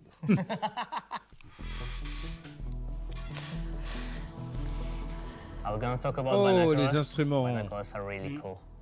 We don't have La anything longue like vue. this in the verse, and I think it will be really convenient to use something that's dedicated to look for the things, especially far away, instead of using your sniper scope, for example. Will the binoculars have glint? I'm not aware of this one.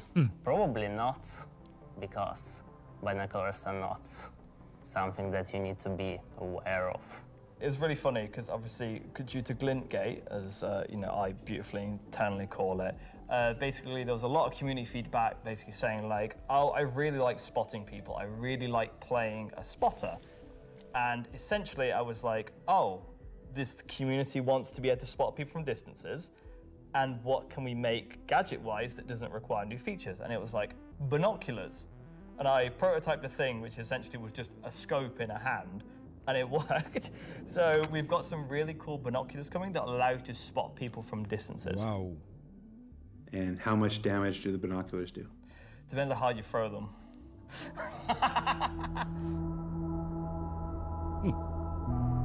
Très intéressant. Thanks, Alexei and Zach. Quelques noms de That's vue. the end of this segment for this year. So that's talking ship and weapons, unless anyone else is going to come and tell me something else. It's been an exciting year, and I think the next year of ships is going to be even more exciting and expansive than this year. Oula. Oula. On termine là-dessus. Ça va être fort intéressant. Well. That is an eclectic bunch of combat ships for the verse, and they're all available right now up on the robertsspaceindustries.com store. Also, any minute now, there's going to be a PTU drop that includes all three, so you can fly them now ahead of their release next week when Alpha 432 goes live. 3 combat ships. I wonder if they'll have any additional uses coming up later in the show. That's a hint. All right, what else can I shill? Oh, there's merch. We've got these cool new Lebsky desk mat things. These are always popular. Ah, le nouveau There's some tapis de Lebsky metal l'esquí, posters ok. on the store, and of course, love them or hate them, but you can't avoid them. There's this cool new Wickelow's Emporium t-shirt. Yeah. Nouveau t-shirt There's Wikelo. also a page published earlier today with a bunch of links to offerings from our third-party partners, from eye trackers to gaming chairs to voice packs to spaceship models from new partners like Planet Ring and Pigeon Spaceport and more. You can find all of that on the RSI website as well. And what else can I shill? Oh, for those of you who are at watch parties, where is it? Challenge coins. Who doesn't love challenge coins? There's these lovely Levski-themed challenge coins if you're attending one of the 9 official watch parties around the world. There's also a digital one of these in the goodies pack, so you check those out. Don't leave today without getting your Levski challenge coin. All right, what else can I shill? Now I'm kind of tired of shilling. All right, let's find out some more about where we are. Simon, can we move? Can we do it? Oh, yeah, look at that. Okay, here we go. Pardon me. Here we go, excuse me. Hi, how you doing? That was my best angle.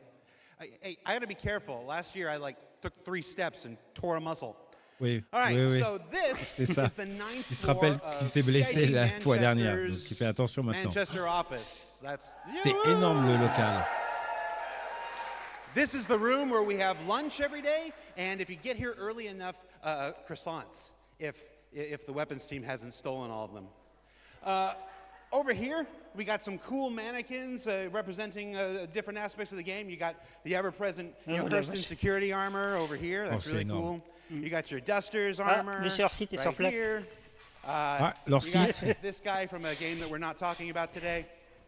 Marine armor, yeah, it's all pretty cool. And then when you come over here, got a nice little recreation area. There's some sim pits over there for people who need to test that kind of stuff.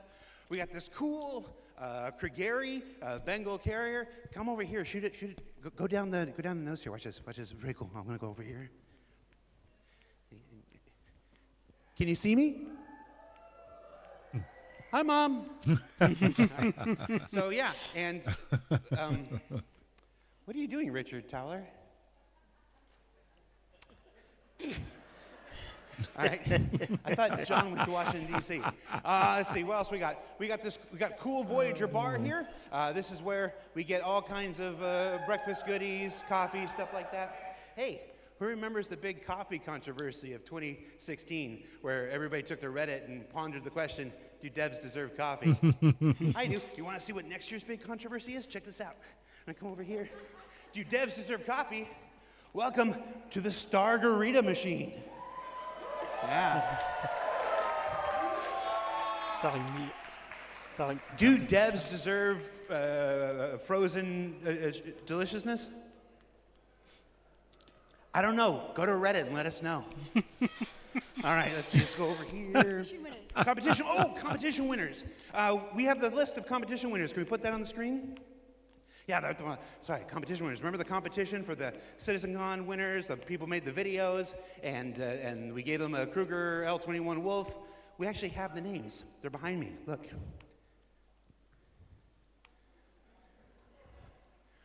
Il est bête, sérieux. Mais sérieux. All right, that's cool. Voilà. Also, everybody's got food. Do I have food here? Chris Roberts va être vert. Pizza. All right, so we got.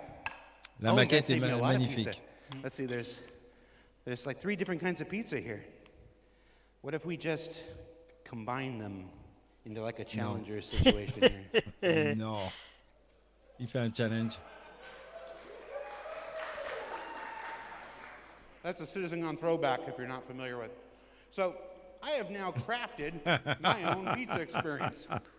And that is a terrible segue into our next segment. Gemma, Gemma, are you there? Yes, Darius. Can we fire up the FPS crafting segment while I try to chew this off camera?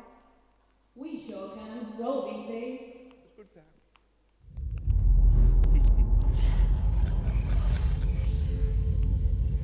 Ah là là, ouais, la maquette était énorme. Le crafting. Ah, le crafting. Star Citizen, at its heart, will always be an enormous sandbox experience where you can set out to tackle the universe in whatever ways you want. On rappelle que c'est l'année dernière qu'on a appris. On avait déjà une idée il y a précédent en 2024. 2023 pardon, et 2024 confirmé, 2025 Pierre. Resource gathering, refining, and even combat when it comes online in the next few months. First version of crafting is going to be quite small in scale. We're going to use it as a kind of a concentrated effort to allow the players to experience the initial UI, the flow of gathering materials, quality, and using those to craft items which are better than what they have currently in the game. The first version is going to be primarily FPS items that you can craft, weapons and armor. For Star Citizen, crafting is our primary progression mechanic. Star Citizen isn't your standard MMO. We don't have levels. We have ships, we have gear, we have things that you create in the world, you perfect, you research, you improve, and those items, those ships, those vehicles, the armor and weapons, that's how you progress in Star Citizen. Crafting isn't just a progression mechanic for creating new items, it's also a fundamental change to how we handle resources in the game. The materials that you collect, how you refine them, quality matters. Crafting the weapons, you'll be able to have some quality materials to influence the item stats on those weapons. It'll be somewhat random, potentially weighted on the location of the material. Some will have a higher chance of higher quality. And once you take those materials to your crafting bench, the fabricator, you can use them to craft, and the different attributes will be increased based on the quality of the materials you use. Pas mal. It's not just iron ore anymore. It's iron ore of the quality that you know will get you the stats for the item that you desire. And it's not just mining, it's essentially every resource we can get our hands on. To support this, we also need major changes to inventory so that all of these new resources that you're collecting, you can see what you have, you can order it better, you can understand what you have in your inventory. We won't have the new refining crafting system yet. We'll be using the existing ones. Those will pass the quality through into the refined materials, which you can then take to your crafting machine and start making your personal items. Once you have your blueprint and your quality materials that you've refined, then you can put them together on the item fabricator. This will be pretty much what we showed in last year's CitizenCon, with the UI letting you assign your quality resources to different aspects of the item. Once you're happy with what you see on the preview, you'll be able to click to craft and it'll get queued up and your result will be produced sometime later. You'll be able to get the new crafting machine from shops in most landing zones. You'll be able to bring it up on your freight elevator and use it in your personal hangar, or tractor beam it around and stick it on a ship if you want to use it from there. There'll be a small amount of blueprints you get credited to your account just to test and mess around, but the vast majority of them will be earned through missions, and then you can use that blueprint to craft the item that it is that you've got the blueprint for. So it should be a good reason to go and test all the different various missions in the game. The advantage of crafting your own items is that they'll be better than anything that you could buy from shops. You'll be able to increase and improve item stats that are relevant to your gameplay. Maybe your gun will shoot faster, maybe it'll do some more damage, or your armor will have greater resistances against environmental effects or incoming fire. You might be wondering, what about the upgrade and research? That will be coming in a subsequent release. We're happy with this initial scope for crafting. It's going to be so valuable for us as devs to kind of get the metrics in, get the feedback in, because then we can make the changes that, you know, they only become obvious, so to speak, when you have kind of mass amounts of data and mass amounts of users using it. So I'm very excited to get it out in the wild. It's our intention to get crafting out on tech preview by the end of the year and get the testing we need so we can release it when it's ready.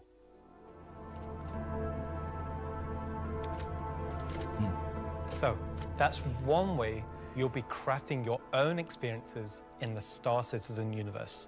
But what about us? Where do we get to hone in and craft a bespoke experience here and there, specifically tailored to individual or small group play? Well, that's where instancing comes in. And I'm going to let Benji tell you a little bit more.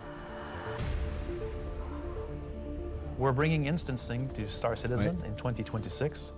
Why are we doing it, and how will it work?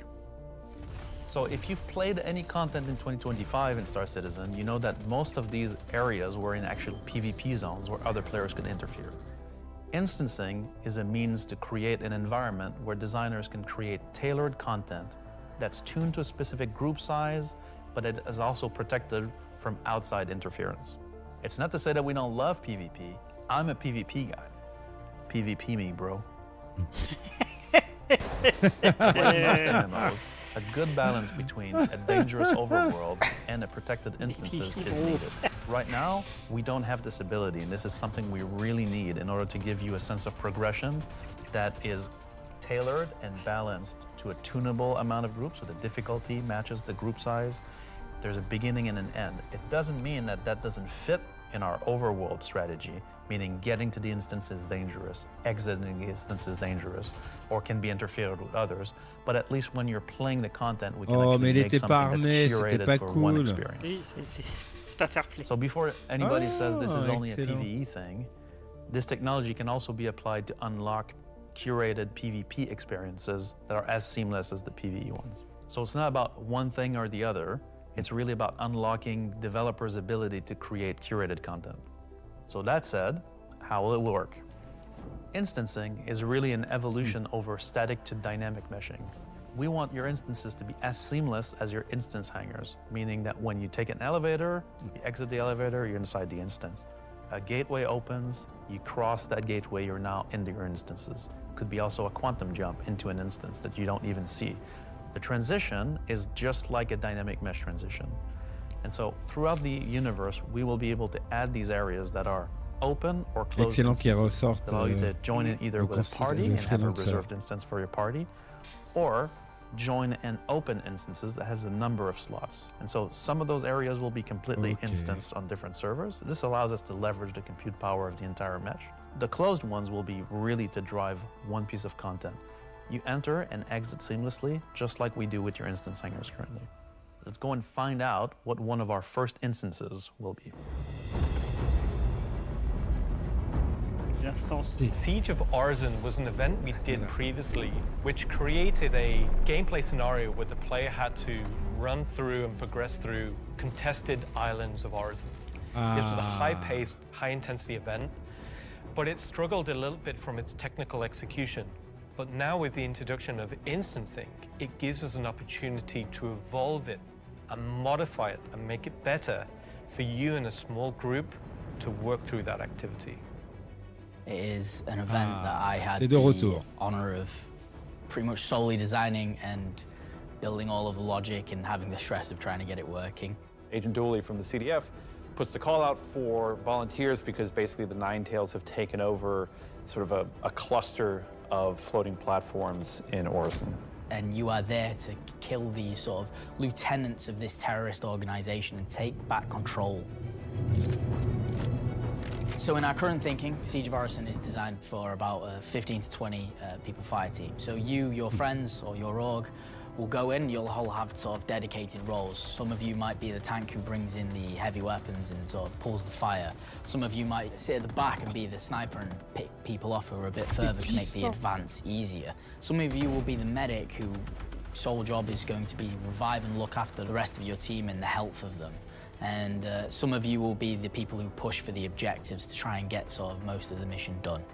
The event was designed for about 15 to 30 people, but when we released it, we fixed the problem with 2 DGSs on one server that was fighting for resources. And with that, we also upped the player count to 100. So when it first debuted, it was already too full for what it was designed for. It was a massive operation at the time. I think that bringing it back and giving it a refresher will be a fantastic addition back into the PU.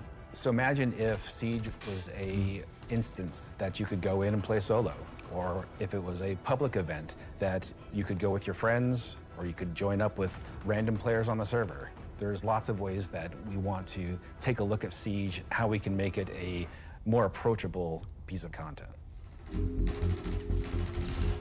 I'm excited, to say the least, to bring back Siege of Orison to Starcitizen and to sort of have it be one of the Si t'arrives pas à le first dégommer tests en that we étant have super for près, c'est pas instancing, normal. really get it back to sort of a core experience point where it should be. So while the next season is quite heavily focused on Nyx, I'm also very happy that we're not really ignoring our other 2 systems of Standard and Pyro, and we're going back there and we're sort of improving and expanding on the player's life in those 2 systems as well.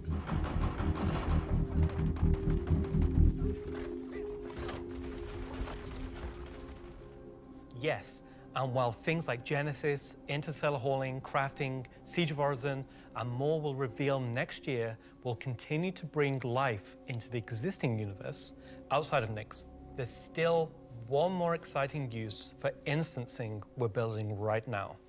It's an earlier look than normal, and some of it is still in white box, but we're excited to share the first look at a major content release of 2026, and what it means for progression-based gameplay. As an evolution of our Building Interior initiative, you won't discover it by accident, because when it's complete, it will be found deep within the heart of Levski itself. This is the Municipal Works. Eh ben, l'univers de Levski, messieurs, dames. So inside the facility, Et on y you'll va. find huge vaporization chambers, old processing plants, industrial tunnels, and eventually into the old turbines which are still pumping heat into the old rock.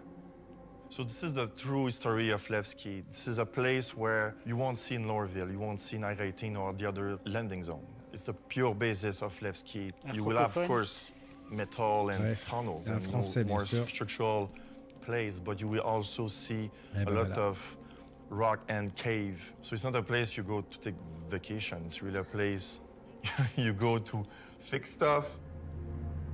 Not everybody has what it takes to come down there and do the job that needs to be done. All of your sewage systems have stopped working. Everything's going to quite literally. And so the player is tasked with their group, most likely, to go into there, take out the outlaws, and get the facility working again. So let me get this straight. This is literally a mission to fix the toilets of Levski. It's not just the toilets. You're also trying to turn on the air. It is a bit more important. It still works in Levski, but, you know, they have, like, maybe polluted air because it's not being cleared properly. It's not just for the toilets. Mission. It's also a little bit more exciting than just going into, like, some vents. It's like a free-layered system where there's 3 chapters. This will be mission-driven and repeatable. Everything from mining to salvage to combat to investigation. Les A variety of réparations. roles. Narratively, Pas it's mal. a real sandbox. Every progression you do will unlock a new area that will link back to previous areas, complexifying the play space. We've been wanting to have more gameplay around landing zones for a long time.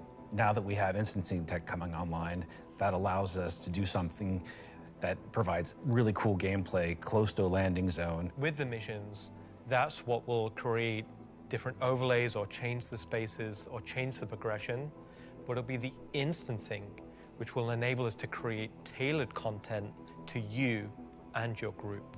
So you're going to be able to play a part of it, make your progress, and then log off. And then the next time you come online, you'll be able to pick up where you left off.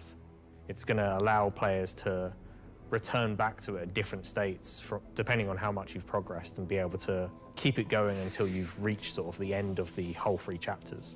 Where you're not going to have other people getting in your way. It's you, your team, your party. It's a way of giving players content where they know exactly where they're at and they can keep going back to it and improving sort of their own progress and ability to jump through them in faster and faster times as well.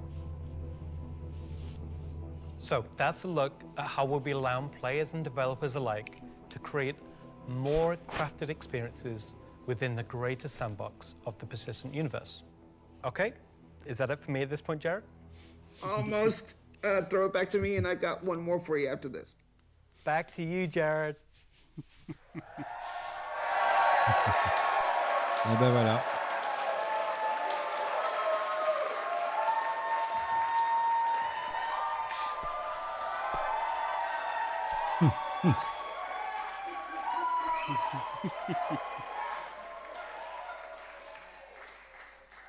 Everybody's really excited about the year ahead.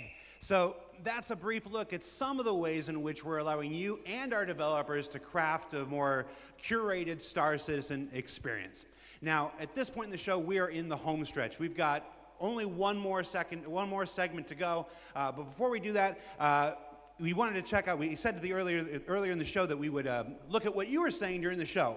We looked at how to put YouTube comments on the stream, and it was immediately apparent that we were going to lose our broadcast license, so we're not going to do that. We did find some social media stuff on Twitch, though, or not Twitter, X. What is it called now? Let's see what this says. Let's see. We've got Welcome Back Levski from, I'm not wearing my glasses. Oh, no. Oh, time to suit up. Let's go get them, says Ubu. I really should have worn my glasses. Cue the bagpipes. That's the other game, Charlie Oscar. Let's see. Nice to see you live, Jared. Mom? First Citizen Con after playing for almost a decade in Austin. Oh, nice. Straight out of Klesher, back to the Hex. Photos from Leicestershire. How do you say it? Is that Leicestershire? Leicester? Leicester? I've only been in the UK for 3.5 years. San Jose Bar Citizen Watch Party. Oh, somebody created a lovely Vandal mask there. Sean Tracy, can we get that in game? Just that, exactly. Just scan that, put that in game. All right, so that's a few reactions we're seeing on social media right now. Before we get to our big finale, or the thing we're going to wrap up the show with today, I did want to talk a little bit about big CitizenCon versus digital CitizenCon versus what we're doing today, which is CitizenCon Direct. Every year, CitizenCon is a monumental task for any number of people, whether that's development, marketing, the support teams, the platform teams. Everybody comes together to make this thing happen and go off, hopefully without a hitch. And so far, we've been doing all right, other than some stuff in the room here. You know who you are. They had to know. But doing CitizenCon is not always the easiest thing for our developers. You might not assume this, but most game developers are not social butterflies. They tend to like to sit quietly in the dark at their computers, like little goblins, and just make digital virtual worlds like this. And then I come in all happy and like, hey, you want to be on video? And they're like, no. And I'm like, it's in your contract. And they're like, oh, yeah. So we thought we usually do it behind the scenes afterwards. We thought we'd do a little bit of it here. The folks in the editorial department put together a brief montage of some of the more candid moments from the filming of CitizenCon over the last couple of weeks. So we're going to spend 2 minutes and take a look at that. Let's see what they put together. How many CitizenCons have you performed in now? Performed? Just the one. Nope, my first one. One last year. 2. A few. 8 or 9? Maybe 9 or 10? Never. Man, I don't know, man. Did you like doing it? Yes, I was completely terrified. It was good. A bit stressful. The first live one, I was a mess. Weird combination of going from insane highs to insane lows. Live ones. Because? It's over. The live ones are pretty special. Pre-sale is always fun, but the live events are special, aren't they? Remember we were at that weird crack house in Ancos? Right. I like the live ones. Oh, I mean, I love these digital ones. These are the best. Every time I've done it, it has been a digital one, and I'd like to do one on stage. Is it because you have a restraining order against you, or? Didn't know if I was going to be sick, if I was going to lose my stomach. How hard is it to keep your eyes open on stage? That's another problem with the lights. They're kind of, I'm realizing through this sentence that I'm closing my eyes as I speak. Do I do that a lot? I am a very shy individual, so this is me just trying to get out of my shell. Getting the crowd to react to the ideas that we've been working on for so long. We can react. Watch. Everybody. Yay! Oh no! Yay. I can feel your passion from here. Counting you down, like, you've got 30 seconds. I'm like, do I stand up? Do I sit down? Do I drink? Do I not? Do I talk? This will be the best one yet. That's right. Because it's nice and short. Is this all supposed to be usable content? Because I could be different. No. Of all your nicknames, why is Moist Master your favorite? I think you mean least favorite because it has the word moist in it. I mean, come on. We'll give you a new nickname by the end of this. Sounds good. Could do all with right. one. Let's get started. Ah, c'est mignon. So for those C'est of you bien, watching c'est at home sympa. at the watch parties, you're like, why are we showing that? I put that in there because I'm eternally grateful for all of the CIG staff and developers who take the time to appear on these things, whether it's ISC, SCL, CitizenCon, walk on stage, be pre-recorded.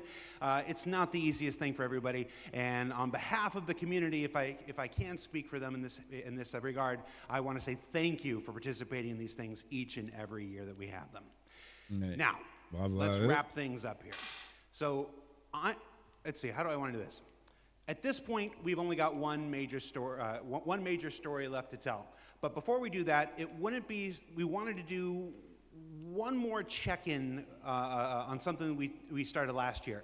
Last year, Rich Tyler took the stage and presented his roadmap to 1.0.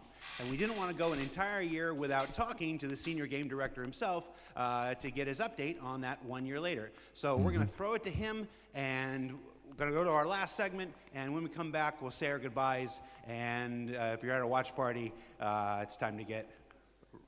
I was going to say... that's not a word I can say on the camera. Let's just go. Let's just throw it back to me. Go to me from 1 week ago. Non. Non, c'est pas vraiment la bonne version. Mais bon.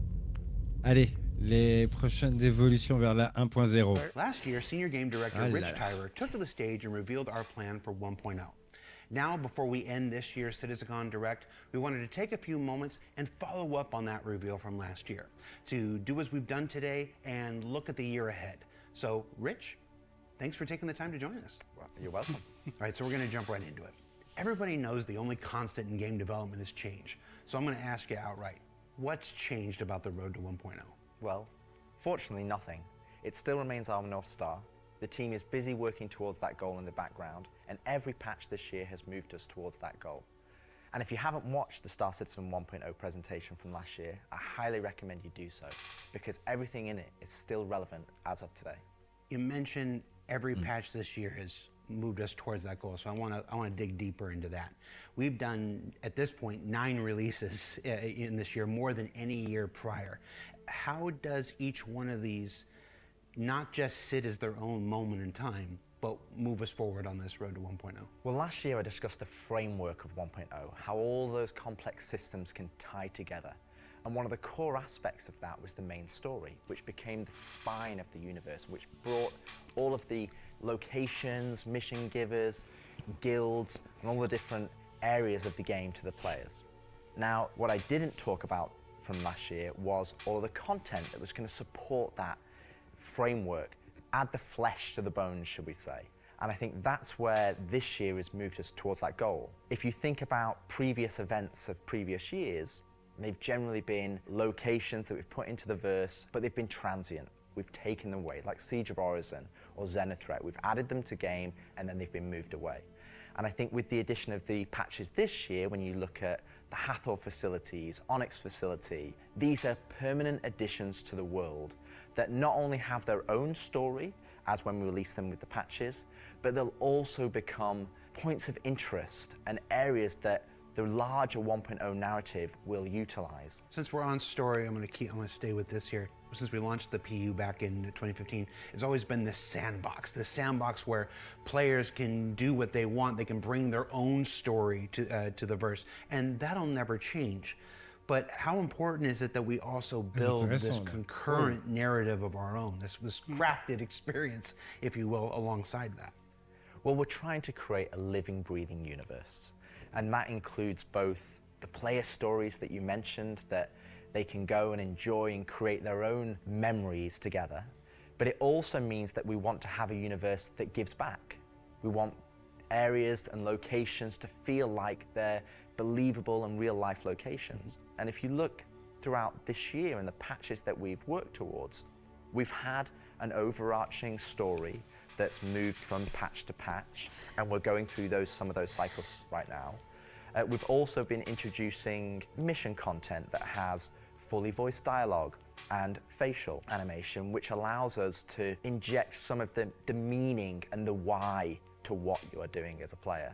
And I think story is integral to Starcitizen as a connective tissue that ties all of these different complex systems together, because it takes players on that journey throughout the game. To see this big turn this year to start injecting story into the verse, I think people are really responding to it. So everybody knows, tout à fait, Captain just now, Adam. This year we changed a whole lot about how we operate and how we release things. How do you think that's gone? I think it's gone very well. I think the mantra that I've always been pushing le système saut quantique ou le carburant, tu parles de quoi toi? Leur carburant quantique sur la 3e et 4e. How we've been moving the game forward. That's where this different strategy has allowed us to really take a wider approach. And we also have to remember that Starcitizen is played by tens of thousands of players every day. And while we have lofty future goals, we still have to make decisions right now that make the game fun for the people that are playing it all the time, playing it as their daily game. If you look at previous years, we've had to pas forcément, ça dépend le vaisseau que tu prends. Par exemple, pour aller à Nyx, tu sais que tu dois passer par Pyro. Donc tu fais ton plat en partant à Santon, tu refais un plat à Pyro et tu peux aller à Nyx, tu refais un plat en arrivant. Si vraiment tu as un vaisseau juste, limite. I think it's better to have regular cadence of drops. One good example is this year for A Line of Mine. People probably don't know, but A Line of Mine, when you turned on the laser, it was actually supposed to reveal the sandworm Balakar. And I played it, and it didn't hit the quality that I wanted to go into the game. So we changed, and I took it out, and I made that decision alongside Chris and Erin.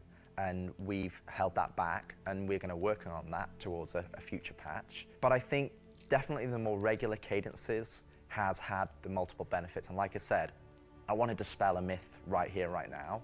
Like, features are still being worked on quite heavily in the background, from radar and scanning in FPS, the new quantum, to inventory, engineering and crafting.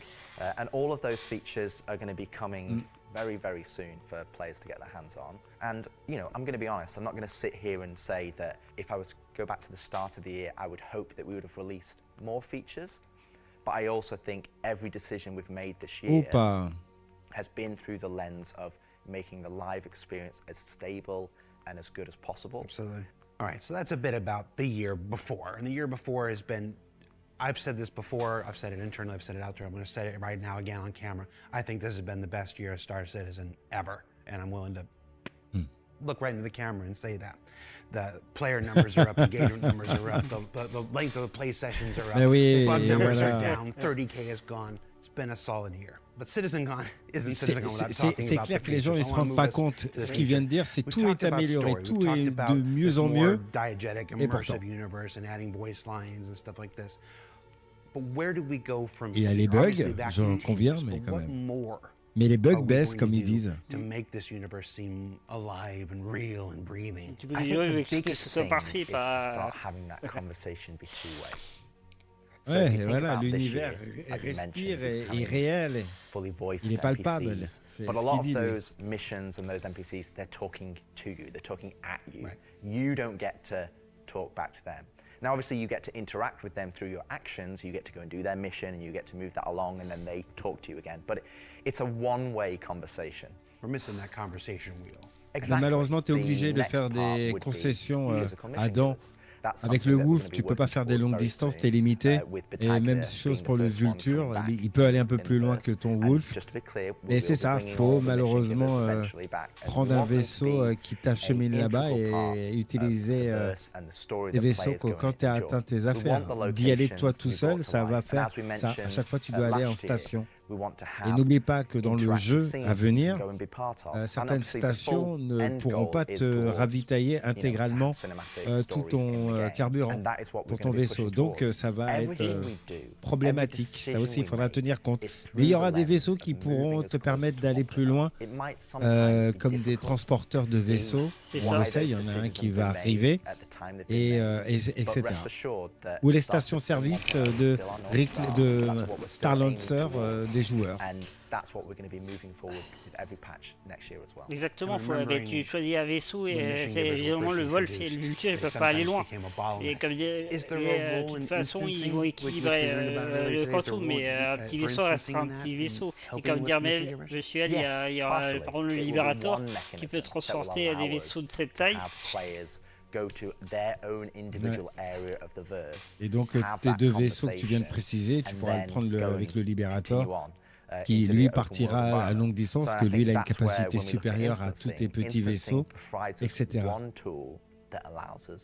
L'équilibrage du saut quantique, ils le feront, mais tes deux vaisseaux que tu es en train de dire, si tu pars de Stanton, tu fais un saut quantique vers la porte vers Pyro, tu es à l'intérieur du tunnel, tu consommes du carburant, tu es à l'intérieur de Pyro, tu as vu comment c'est énorme, c'est grand pour les longues distances, et ainsi de suite. Donc il y a pas mal de choses qui sont à tenir compte. Donc tu vas épuiser ton carburant, ça c'est indéniable. Je prends par rapport à toi un vaisseau de transport type le Hercule C2, ben là je suis sûr de vider, ça c'est sûr, mon carburant, mais je peux passer de Stanton à Pyro et à Nyx ensuite et voyager à l'intérieur de Nyx, les yeux fermés sans faire de carburant, sans rajouter de carburant. Mais je ne pourrais pas faire la même chose deux fois en faisant le voyage inverse. Ça sera certainement limité. C'est logique, de toute façon, qu'ils équilibrent pas. Si tu as un petit vaisseau, tu as un petit vaisseau, tu ne pourras pas faire la même chose qu'un C2. Et tout est logique dans le jeu. Il y a des vaisseaux de différentes tailles, il y a des vaisseaux pour remédier à si tu as un vaisseau de petite taille.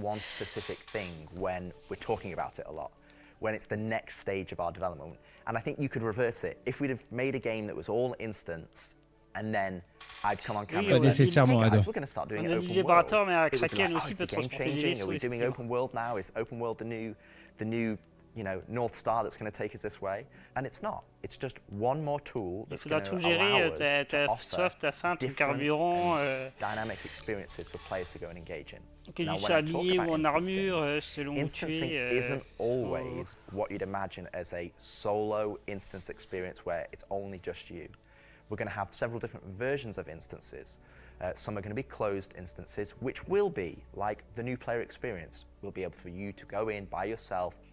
Bah, déjà, oui, salut Giganto. Oui, il faudra acheter des moteurs qui sont moins gourmands, mais qui t'amèneront d'un point A à un point B un tout petit peu plus lentement. Comme tu le dis, c'est ça le risque. Bonsoir Giganto, bienvenue parmi nous. Merci de l'avoir choisi. You wouldn't know that there was an instance. It's not going to get a loading screen. You would just seamlessly walk into that location. It would be full of other players. Ne vous inquiétez pas, je lis et j'écoute en même temps. Ce qu'il est en train de dire. C'est très intéressant ce qu'il est en train de dire. Moi aussi, mais pour nous, c'est des évidences. Ça, c'est pour les gens qui auraient compris encore.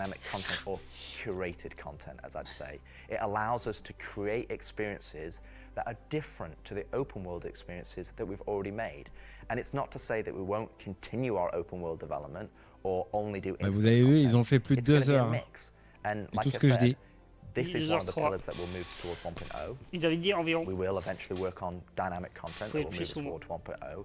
And all three of those pillars will interweave to create the full Star Citizen experience. All right, so we've hit a lot of the bigger topics, the feature work, engineering, and FPS crafting coming to tech preview soon, stuff like this. We've talked about instancing and how that's going to work within the universe. But I want to ask you this one last big one. It's very easy to say Star Citizen is this kind of game and that kind of game. Those of us who spend our days making it know better. It's an everything game. It's everything we can make it game. It just is. But at the core of this is still spaceships. That life of spaceships. What more can you tell us about spaceship gameplay in the future? What can you give us? What can you tee up for us to look forward to for those of us who are really into Star Citizen for the spaceships?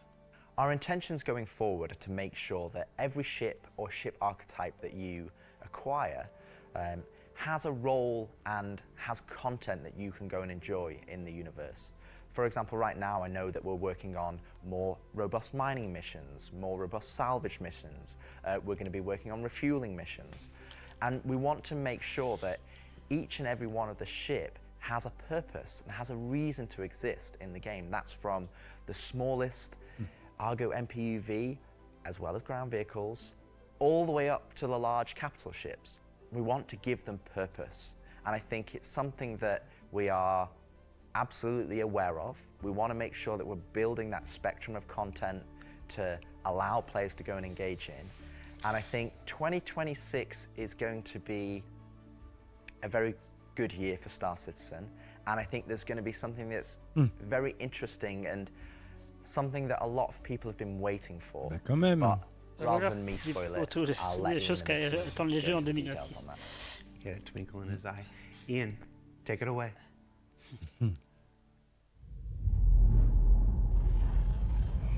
Allez.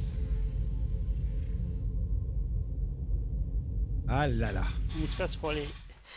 So the persistent universe has existed for over 10 years. Non, on parle pas de Squadron 42 et 100% Star Citizen et le monde persistant. We've added lots of mission activities for different purposes: combat, cargo, mining, salvaging. But for combat ships, the only thing you've been able to do is fight other combat ships. In 2026, this changes. We're going to be delivering a spaceship-focused activity space which incentivizes the use of different gameplay roles. These are going to be scenarios where you're going to have to plan and strategize and create operational tactics to overcome your objective. So what you're going to see is very early. It's early in the pipeline process, and it's going to come online next year. But we're really excited about the content we're creating, so we want to share with you a super early look at what we're building in a space we're calling Tactical Strike Groups. Ok, c'est parti. Il monte direct l'Idris. Harris et flotte. The People's Alliance are still trying to get to the J'adore bottom of leur what this saut new faction quantique. is really doing in the Nyx system. They've sent a Il arrive lui capital aussi. ship to check out a station and run into more than they can take care of themselves. Unfortunately, that team came under attack and members of their groups were taken hostage. Now they've reached out to Intersec, who've reached out to you to help recover the pilot. Of course, it's unwise to do this alone, so you'll need to put a team together to attack the station. When you arrive, you will have this big asteroid, kind of broken asteroid, and on this you will have this space where you will find three big arms. You will see in the middle, you will have this big energy core. Everything here has a purpose. It's not just for the show, just something nice to see. You'll see a People's Alliance-owned Idris that's just on the outside, and it's going to be getting harassed by this unknown faction that you have met before. So your first objective here is to clear out the ships. There'll be waves of these ships, so this is where you want your light or your medium or your heavy fighters, whichever playstyle you prefer.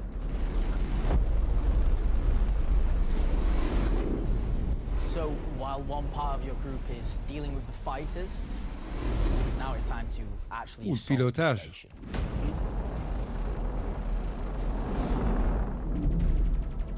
This station has been outfitted to resist all of the obvious way of attacks. Somehow they've incorporated Vanduul capital ship killing turrets. These turrets ignore small fighters, and they have the firepower to destroy even the biggest capital ships. Ouh la vache, le Your canon. Polaris and your Idris, if you get it close, it will get shredded. The idea of these is so we can sort of make it so we can mix up that ship combat, and not everyone can just bring the biggest ship and win just because they have the biggest ship.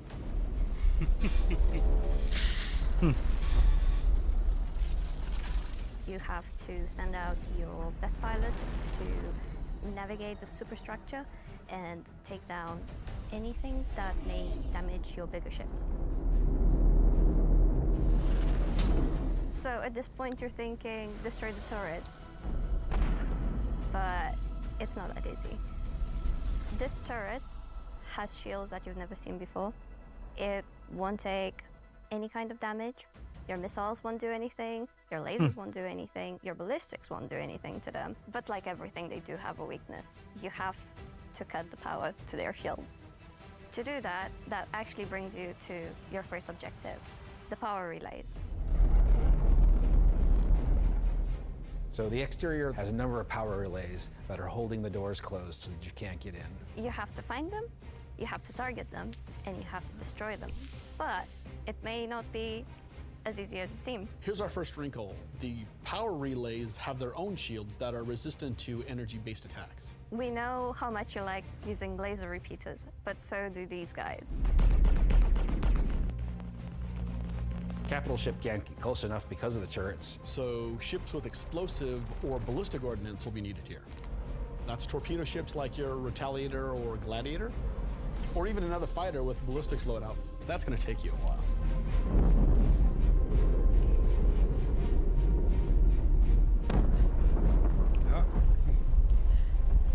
Once the power relays have been taken down, the station opens up. Vive le Retaliator. Now it's time for you to fly your ship inside the station.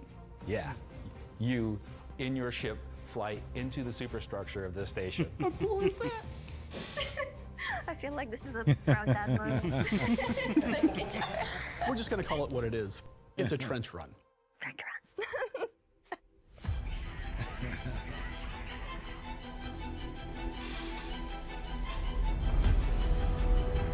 So as you enter the structure, Et rentrer à you'll see l'intérieur. cooling units along the sides that you'll need to take out. There's 3 arms to the Star station. Wars, that have these messieurs, trenches. dames. You'll fly into one, and then there'll be a core in the center, and then you'll move out another trench. Oh, trop You're bien. either gonna do it multiple times, or you need to bring friends. J'adore. At this point, the core is still protected, so these are essentially strafing runs. There are objects to avoid. You're going to have to be able to dodge You're gonna have to move quickly. You need an agile ship. Because the shield generator that you're targeting is emitting lots of distortion damage. So once the cooling units are out, that exposes the core to overheat, which means that you can attack it from the inside and also from exhaust ports on the outside of the station. This core is armored and just takes a whole lot of damage.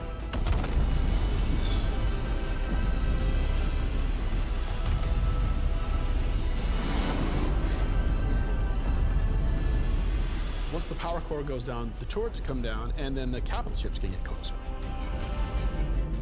Why is that important? Because during all of this, you spend a lot of ammo and munitions and ballistics, and you're going to want to top up. Ça va être des belles missions pour les grosses corpos. Refueling and rearming.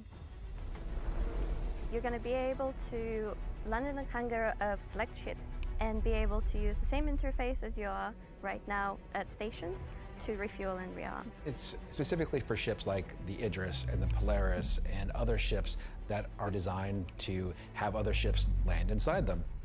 Of course, it'll be more than just those two ships, and you'll find out more once we get closer to release. But this is a really important feature that we're really excited to get out. If you're not bringing your own Idris, the People's Alliance has an Idris there that can provide a safe port in a storm, allow you to set back up and head back out. And it's a good thing that you've rearmed and refueled too, because now another group of ships is coming to attack the People's Alliance Idris.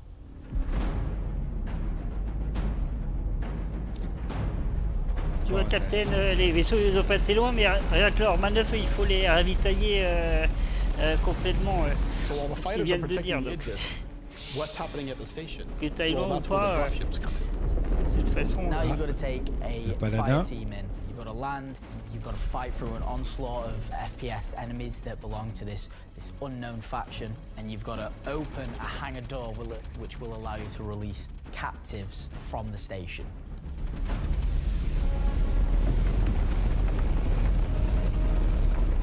After you've opened the doors and that person's taken off, you've just got to make sure they get to safety.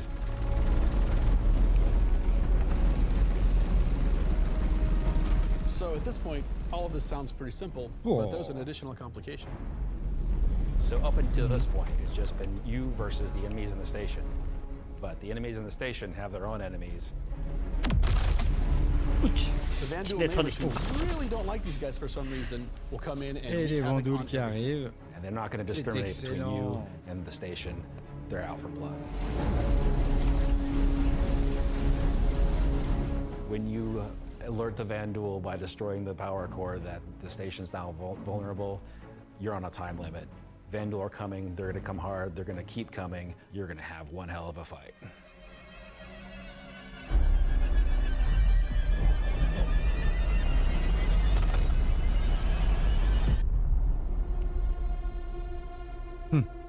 Eh oui.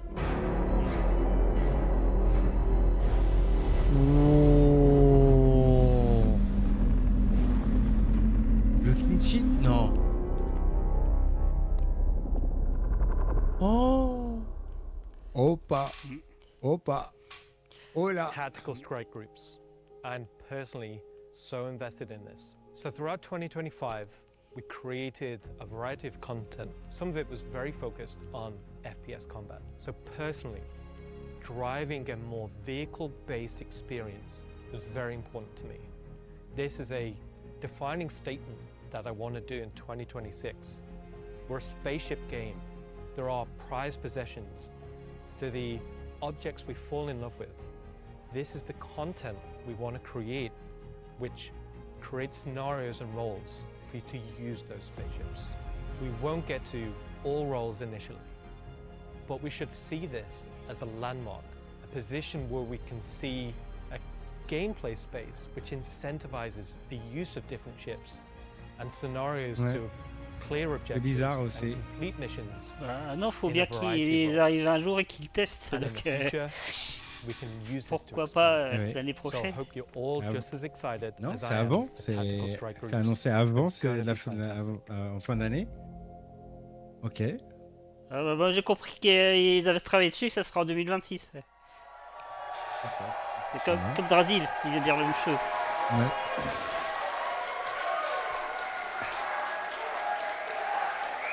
J'ai commencé le concept cette année. Ouais. Et... Voilà. Okay.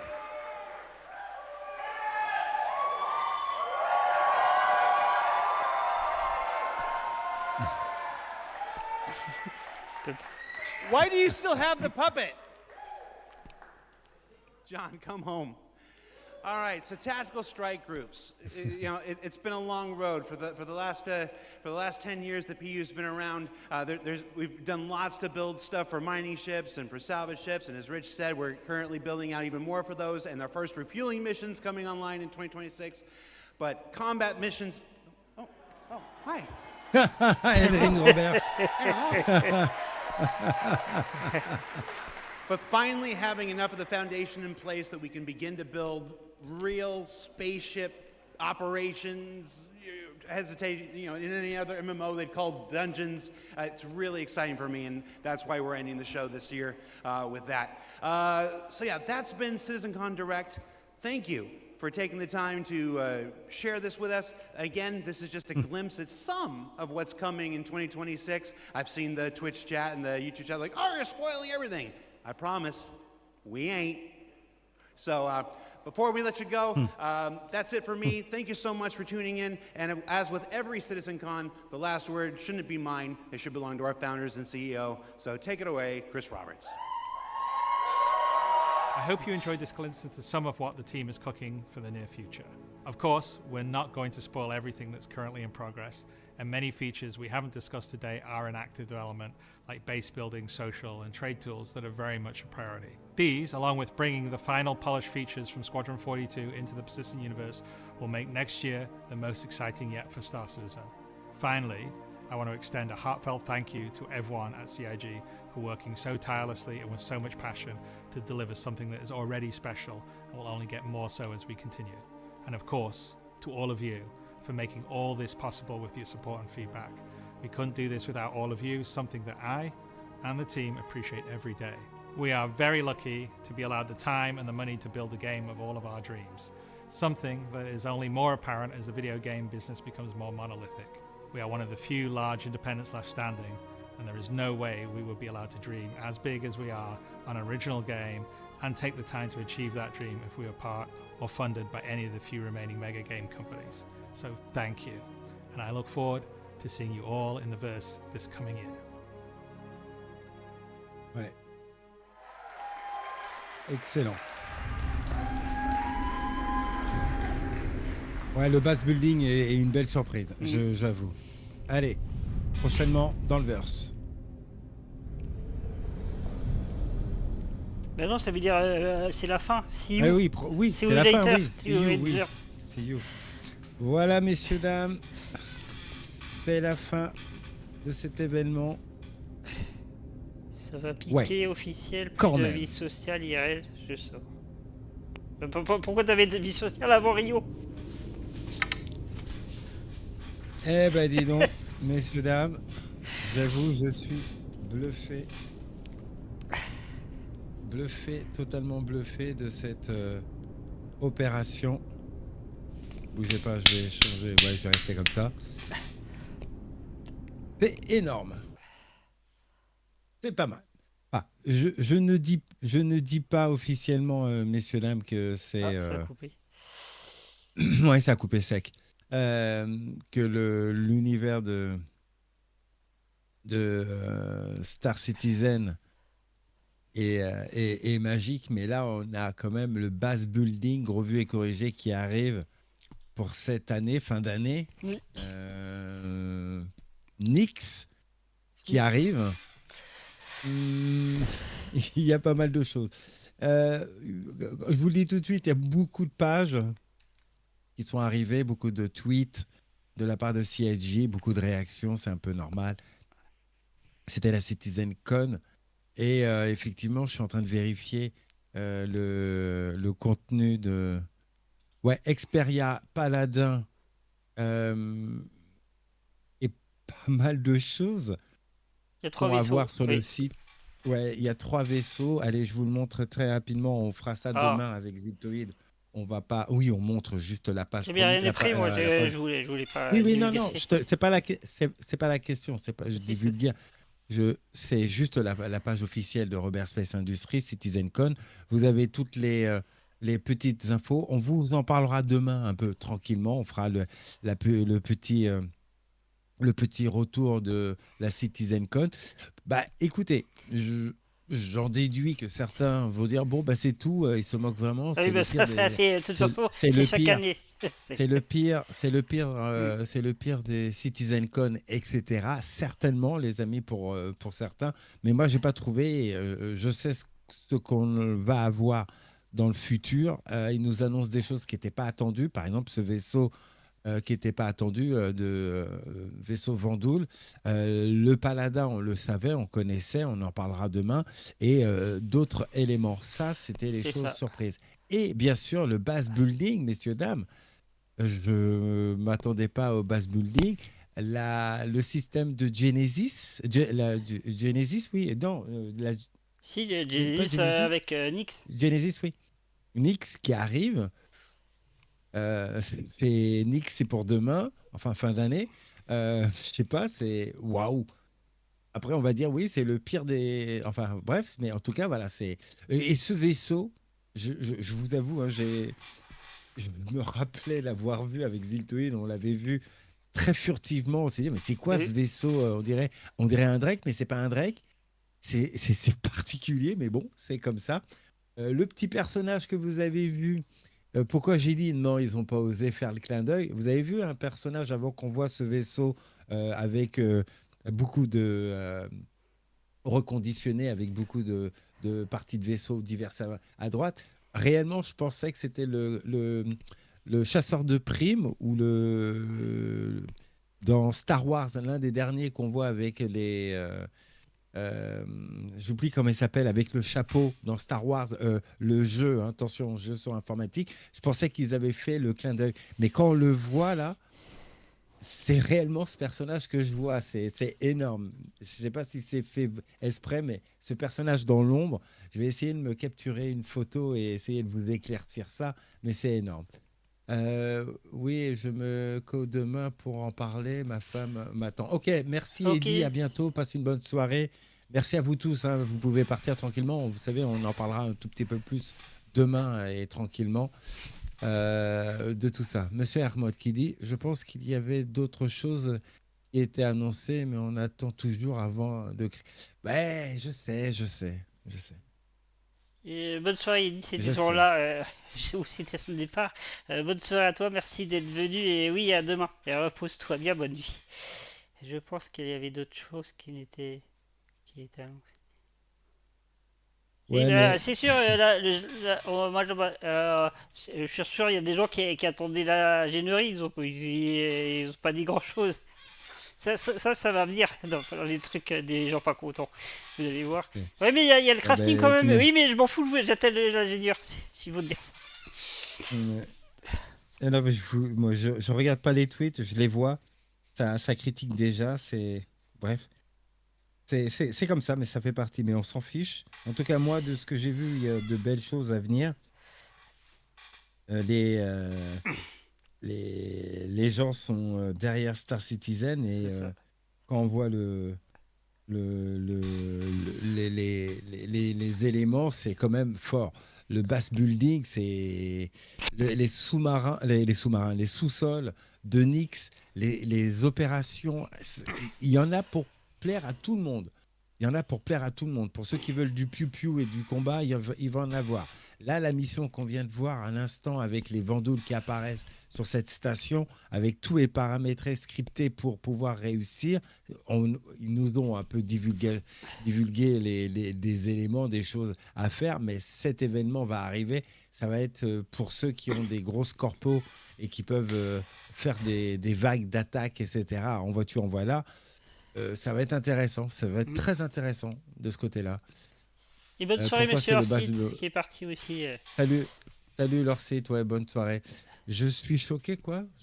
Et pas choqué, si tu suis le live rapidement, rapidement. dans les prochaines semaines, en PTU, excité. Bah oui, mais comme a dit Tiltoïd, c'est si tu suis, oui. Vas-y, vas-y. Si tu les suis, Nyx était pratiquement prêt ou bien avancé avant Pyro. Mais sauf ils étaient au milieu de Pyro entre les deux, en aucun cas ils auraient mis à point de saut de Stanton à Nyx. C'est pas dans l'ordre des choses. Donc ouais, dans l'ordre des choses, Ouais. déjà il y a eu Stanton complet, après il y a eu Pyro et maintenant ils peuvent mettre Nyx parce qu'il y a la terminale entre les deux. Et mais non, mais C'est c'est sûr. justement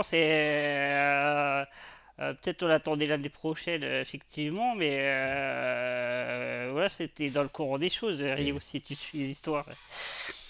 C'est ça. Et bonsoir tout le monde, hein. Je sais que vous partez tout doucement. Merci de nous avoir suivis. Portez-vous bien. On est de retour demain, 14h, 18h. On va en parler un petit peu plus, mais oui. Oui, je suis d'accord avec toi pour le base building. C'est le petit base building. On est tout à fait d'accord. C'est les petits outils, les armures, etc. qui vont faire. Mais c'est déjà pas mal puisque tu pourras les faire à l'intérieur de ton hangar ou à l'intérieur de ton vaisseau en récupérant les choses à gauche et à droite. C'est magnifique. C'est magnifique. Nyx et Genesis, super. Le reste est un peu vague et superficiel. Ouais. Pardon? Moi, j'attends de voir le reste. Ça va être mieux, hein. Ils ont dit que 2026 sera un peu plus intéressant. Mais ils le disent à chaque fois, hein, ne vous inquiétez pas, hein. Mais là, ils ont été très prudents et c'est ça que j'aime, c'est ça que j'aime bien maintenant, c'est qu'ils vous ont pas annoncé les vaisseaux de demain. D'habitude, ils les annoncent. Quels sont les vaisseaux qu'on va vous présenter demain? Ben non, parce qu'il y en aura tellement, ou il y aura tellement autre chose qui va nous tomber dessus que ça va surprendre. Mais on n'a pas tout écouté parce qu'il a tout, enfin, il a dit de belles choses, le responsable du monde persistant pour réexpliquer ce qui va se passer, mais voilà, c'est et l'univers. On n'a pas que 2 systèmes, on aura 3 systèmes. En fin d'année, qui l'attendait celle-là? On savait que Nyx allait arriver, mais pas pour fin d'année 2025. Ça arrive, et pourtant ça arrive. Encore une fois, on avait des indices, avec Ziltoé, dont vous l'avez dit, il y a des indices pour Nyx, il y avait beaucoup de choses qui apparaissaient pour Nyx, mais pour être honnête, pour ma part, je pense que Zilto va me rejoindre là-dessus, c'est que je ne m'attendais pas à Nyx tout de suite, fin 2025. 2026, je veux bien. Mais 2025, waouh, même en PTU, attention, même en PTU. Hein. Oui, même en PTU, c'était pas attendu. Donc, belle surprise. Et le Perseus et le Hull B à l'IAE, on verra Air Mode. En tout cas, je vais regarder si j'ai bien vu un petit vaisseau qui est passé sur devant. le LB, faut voilà. voir.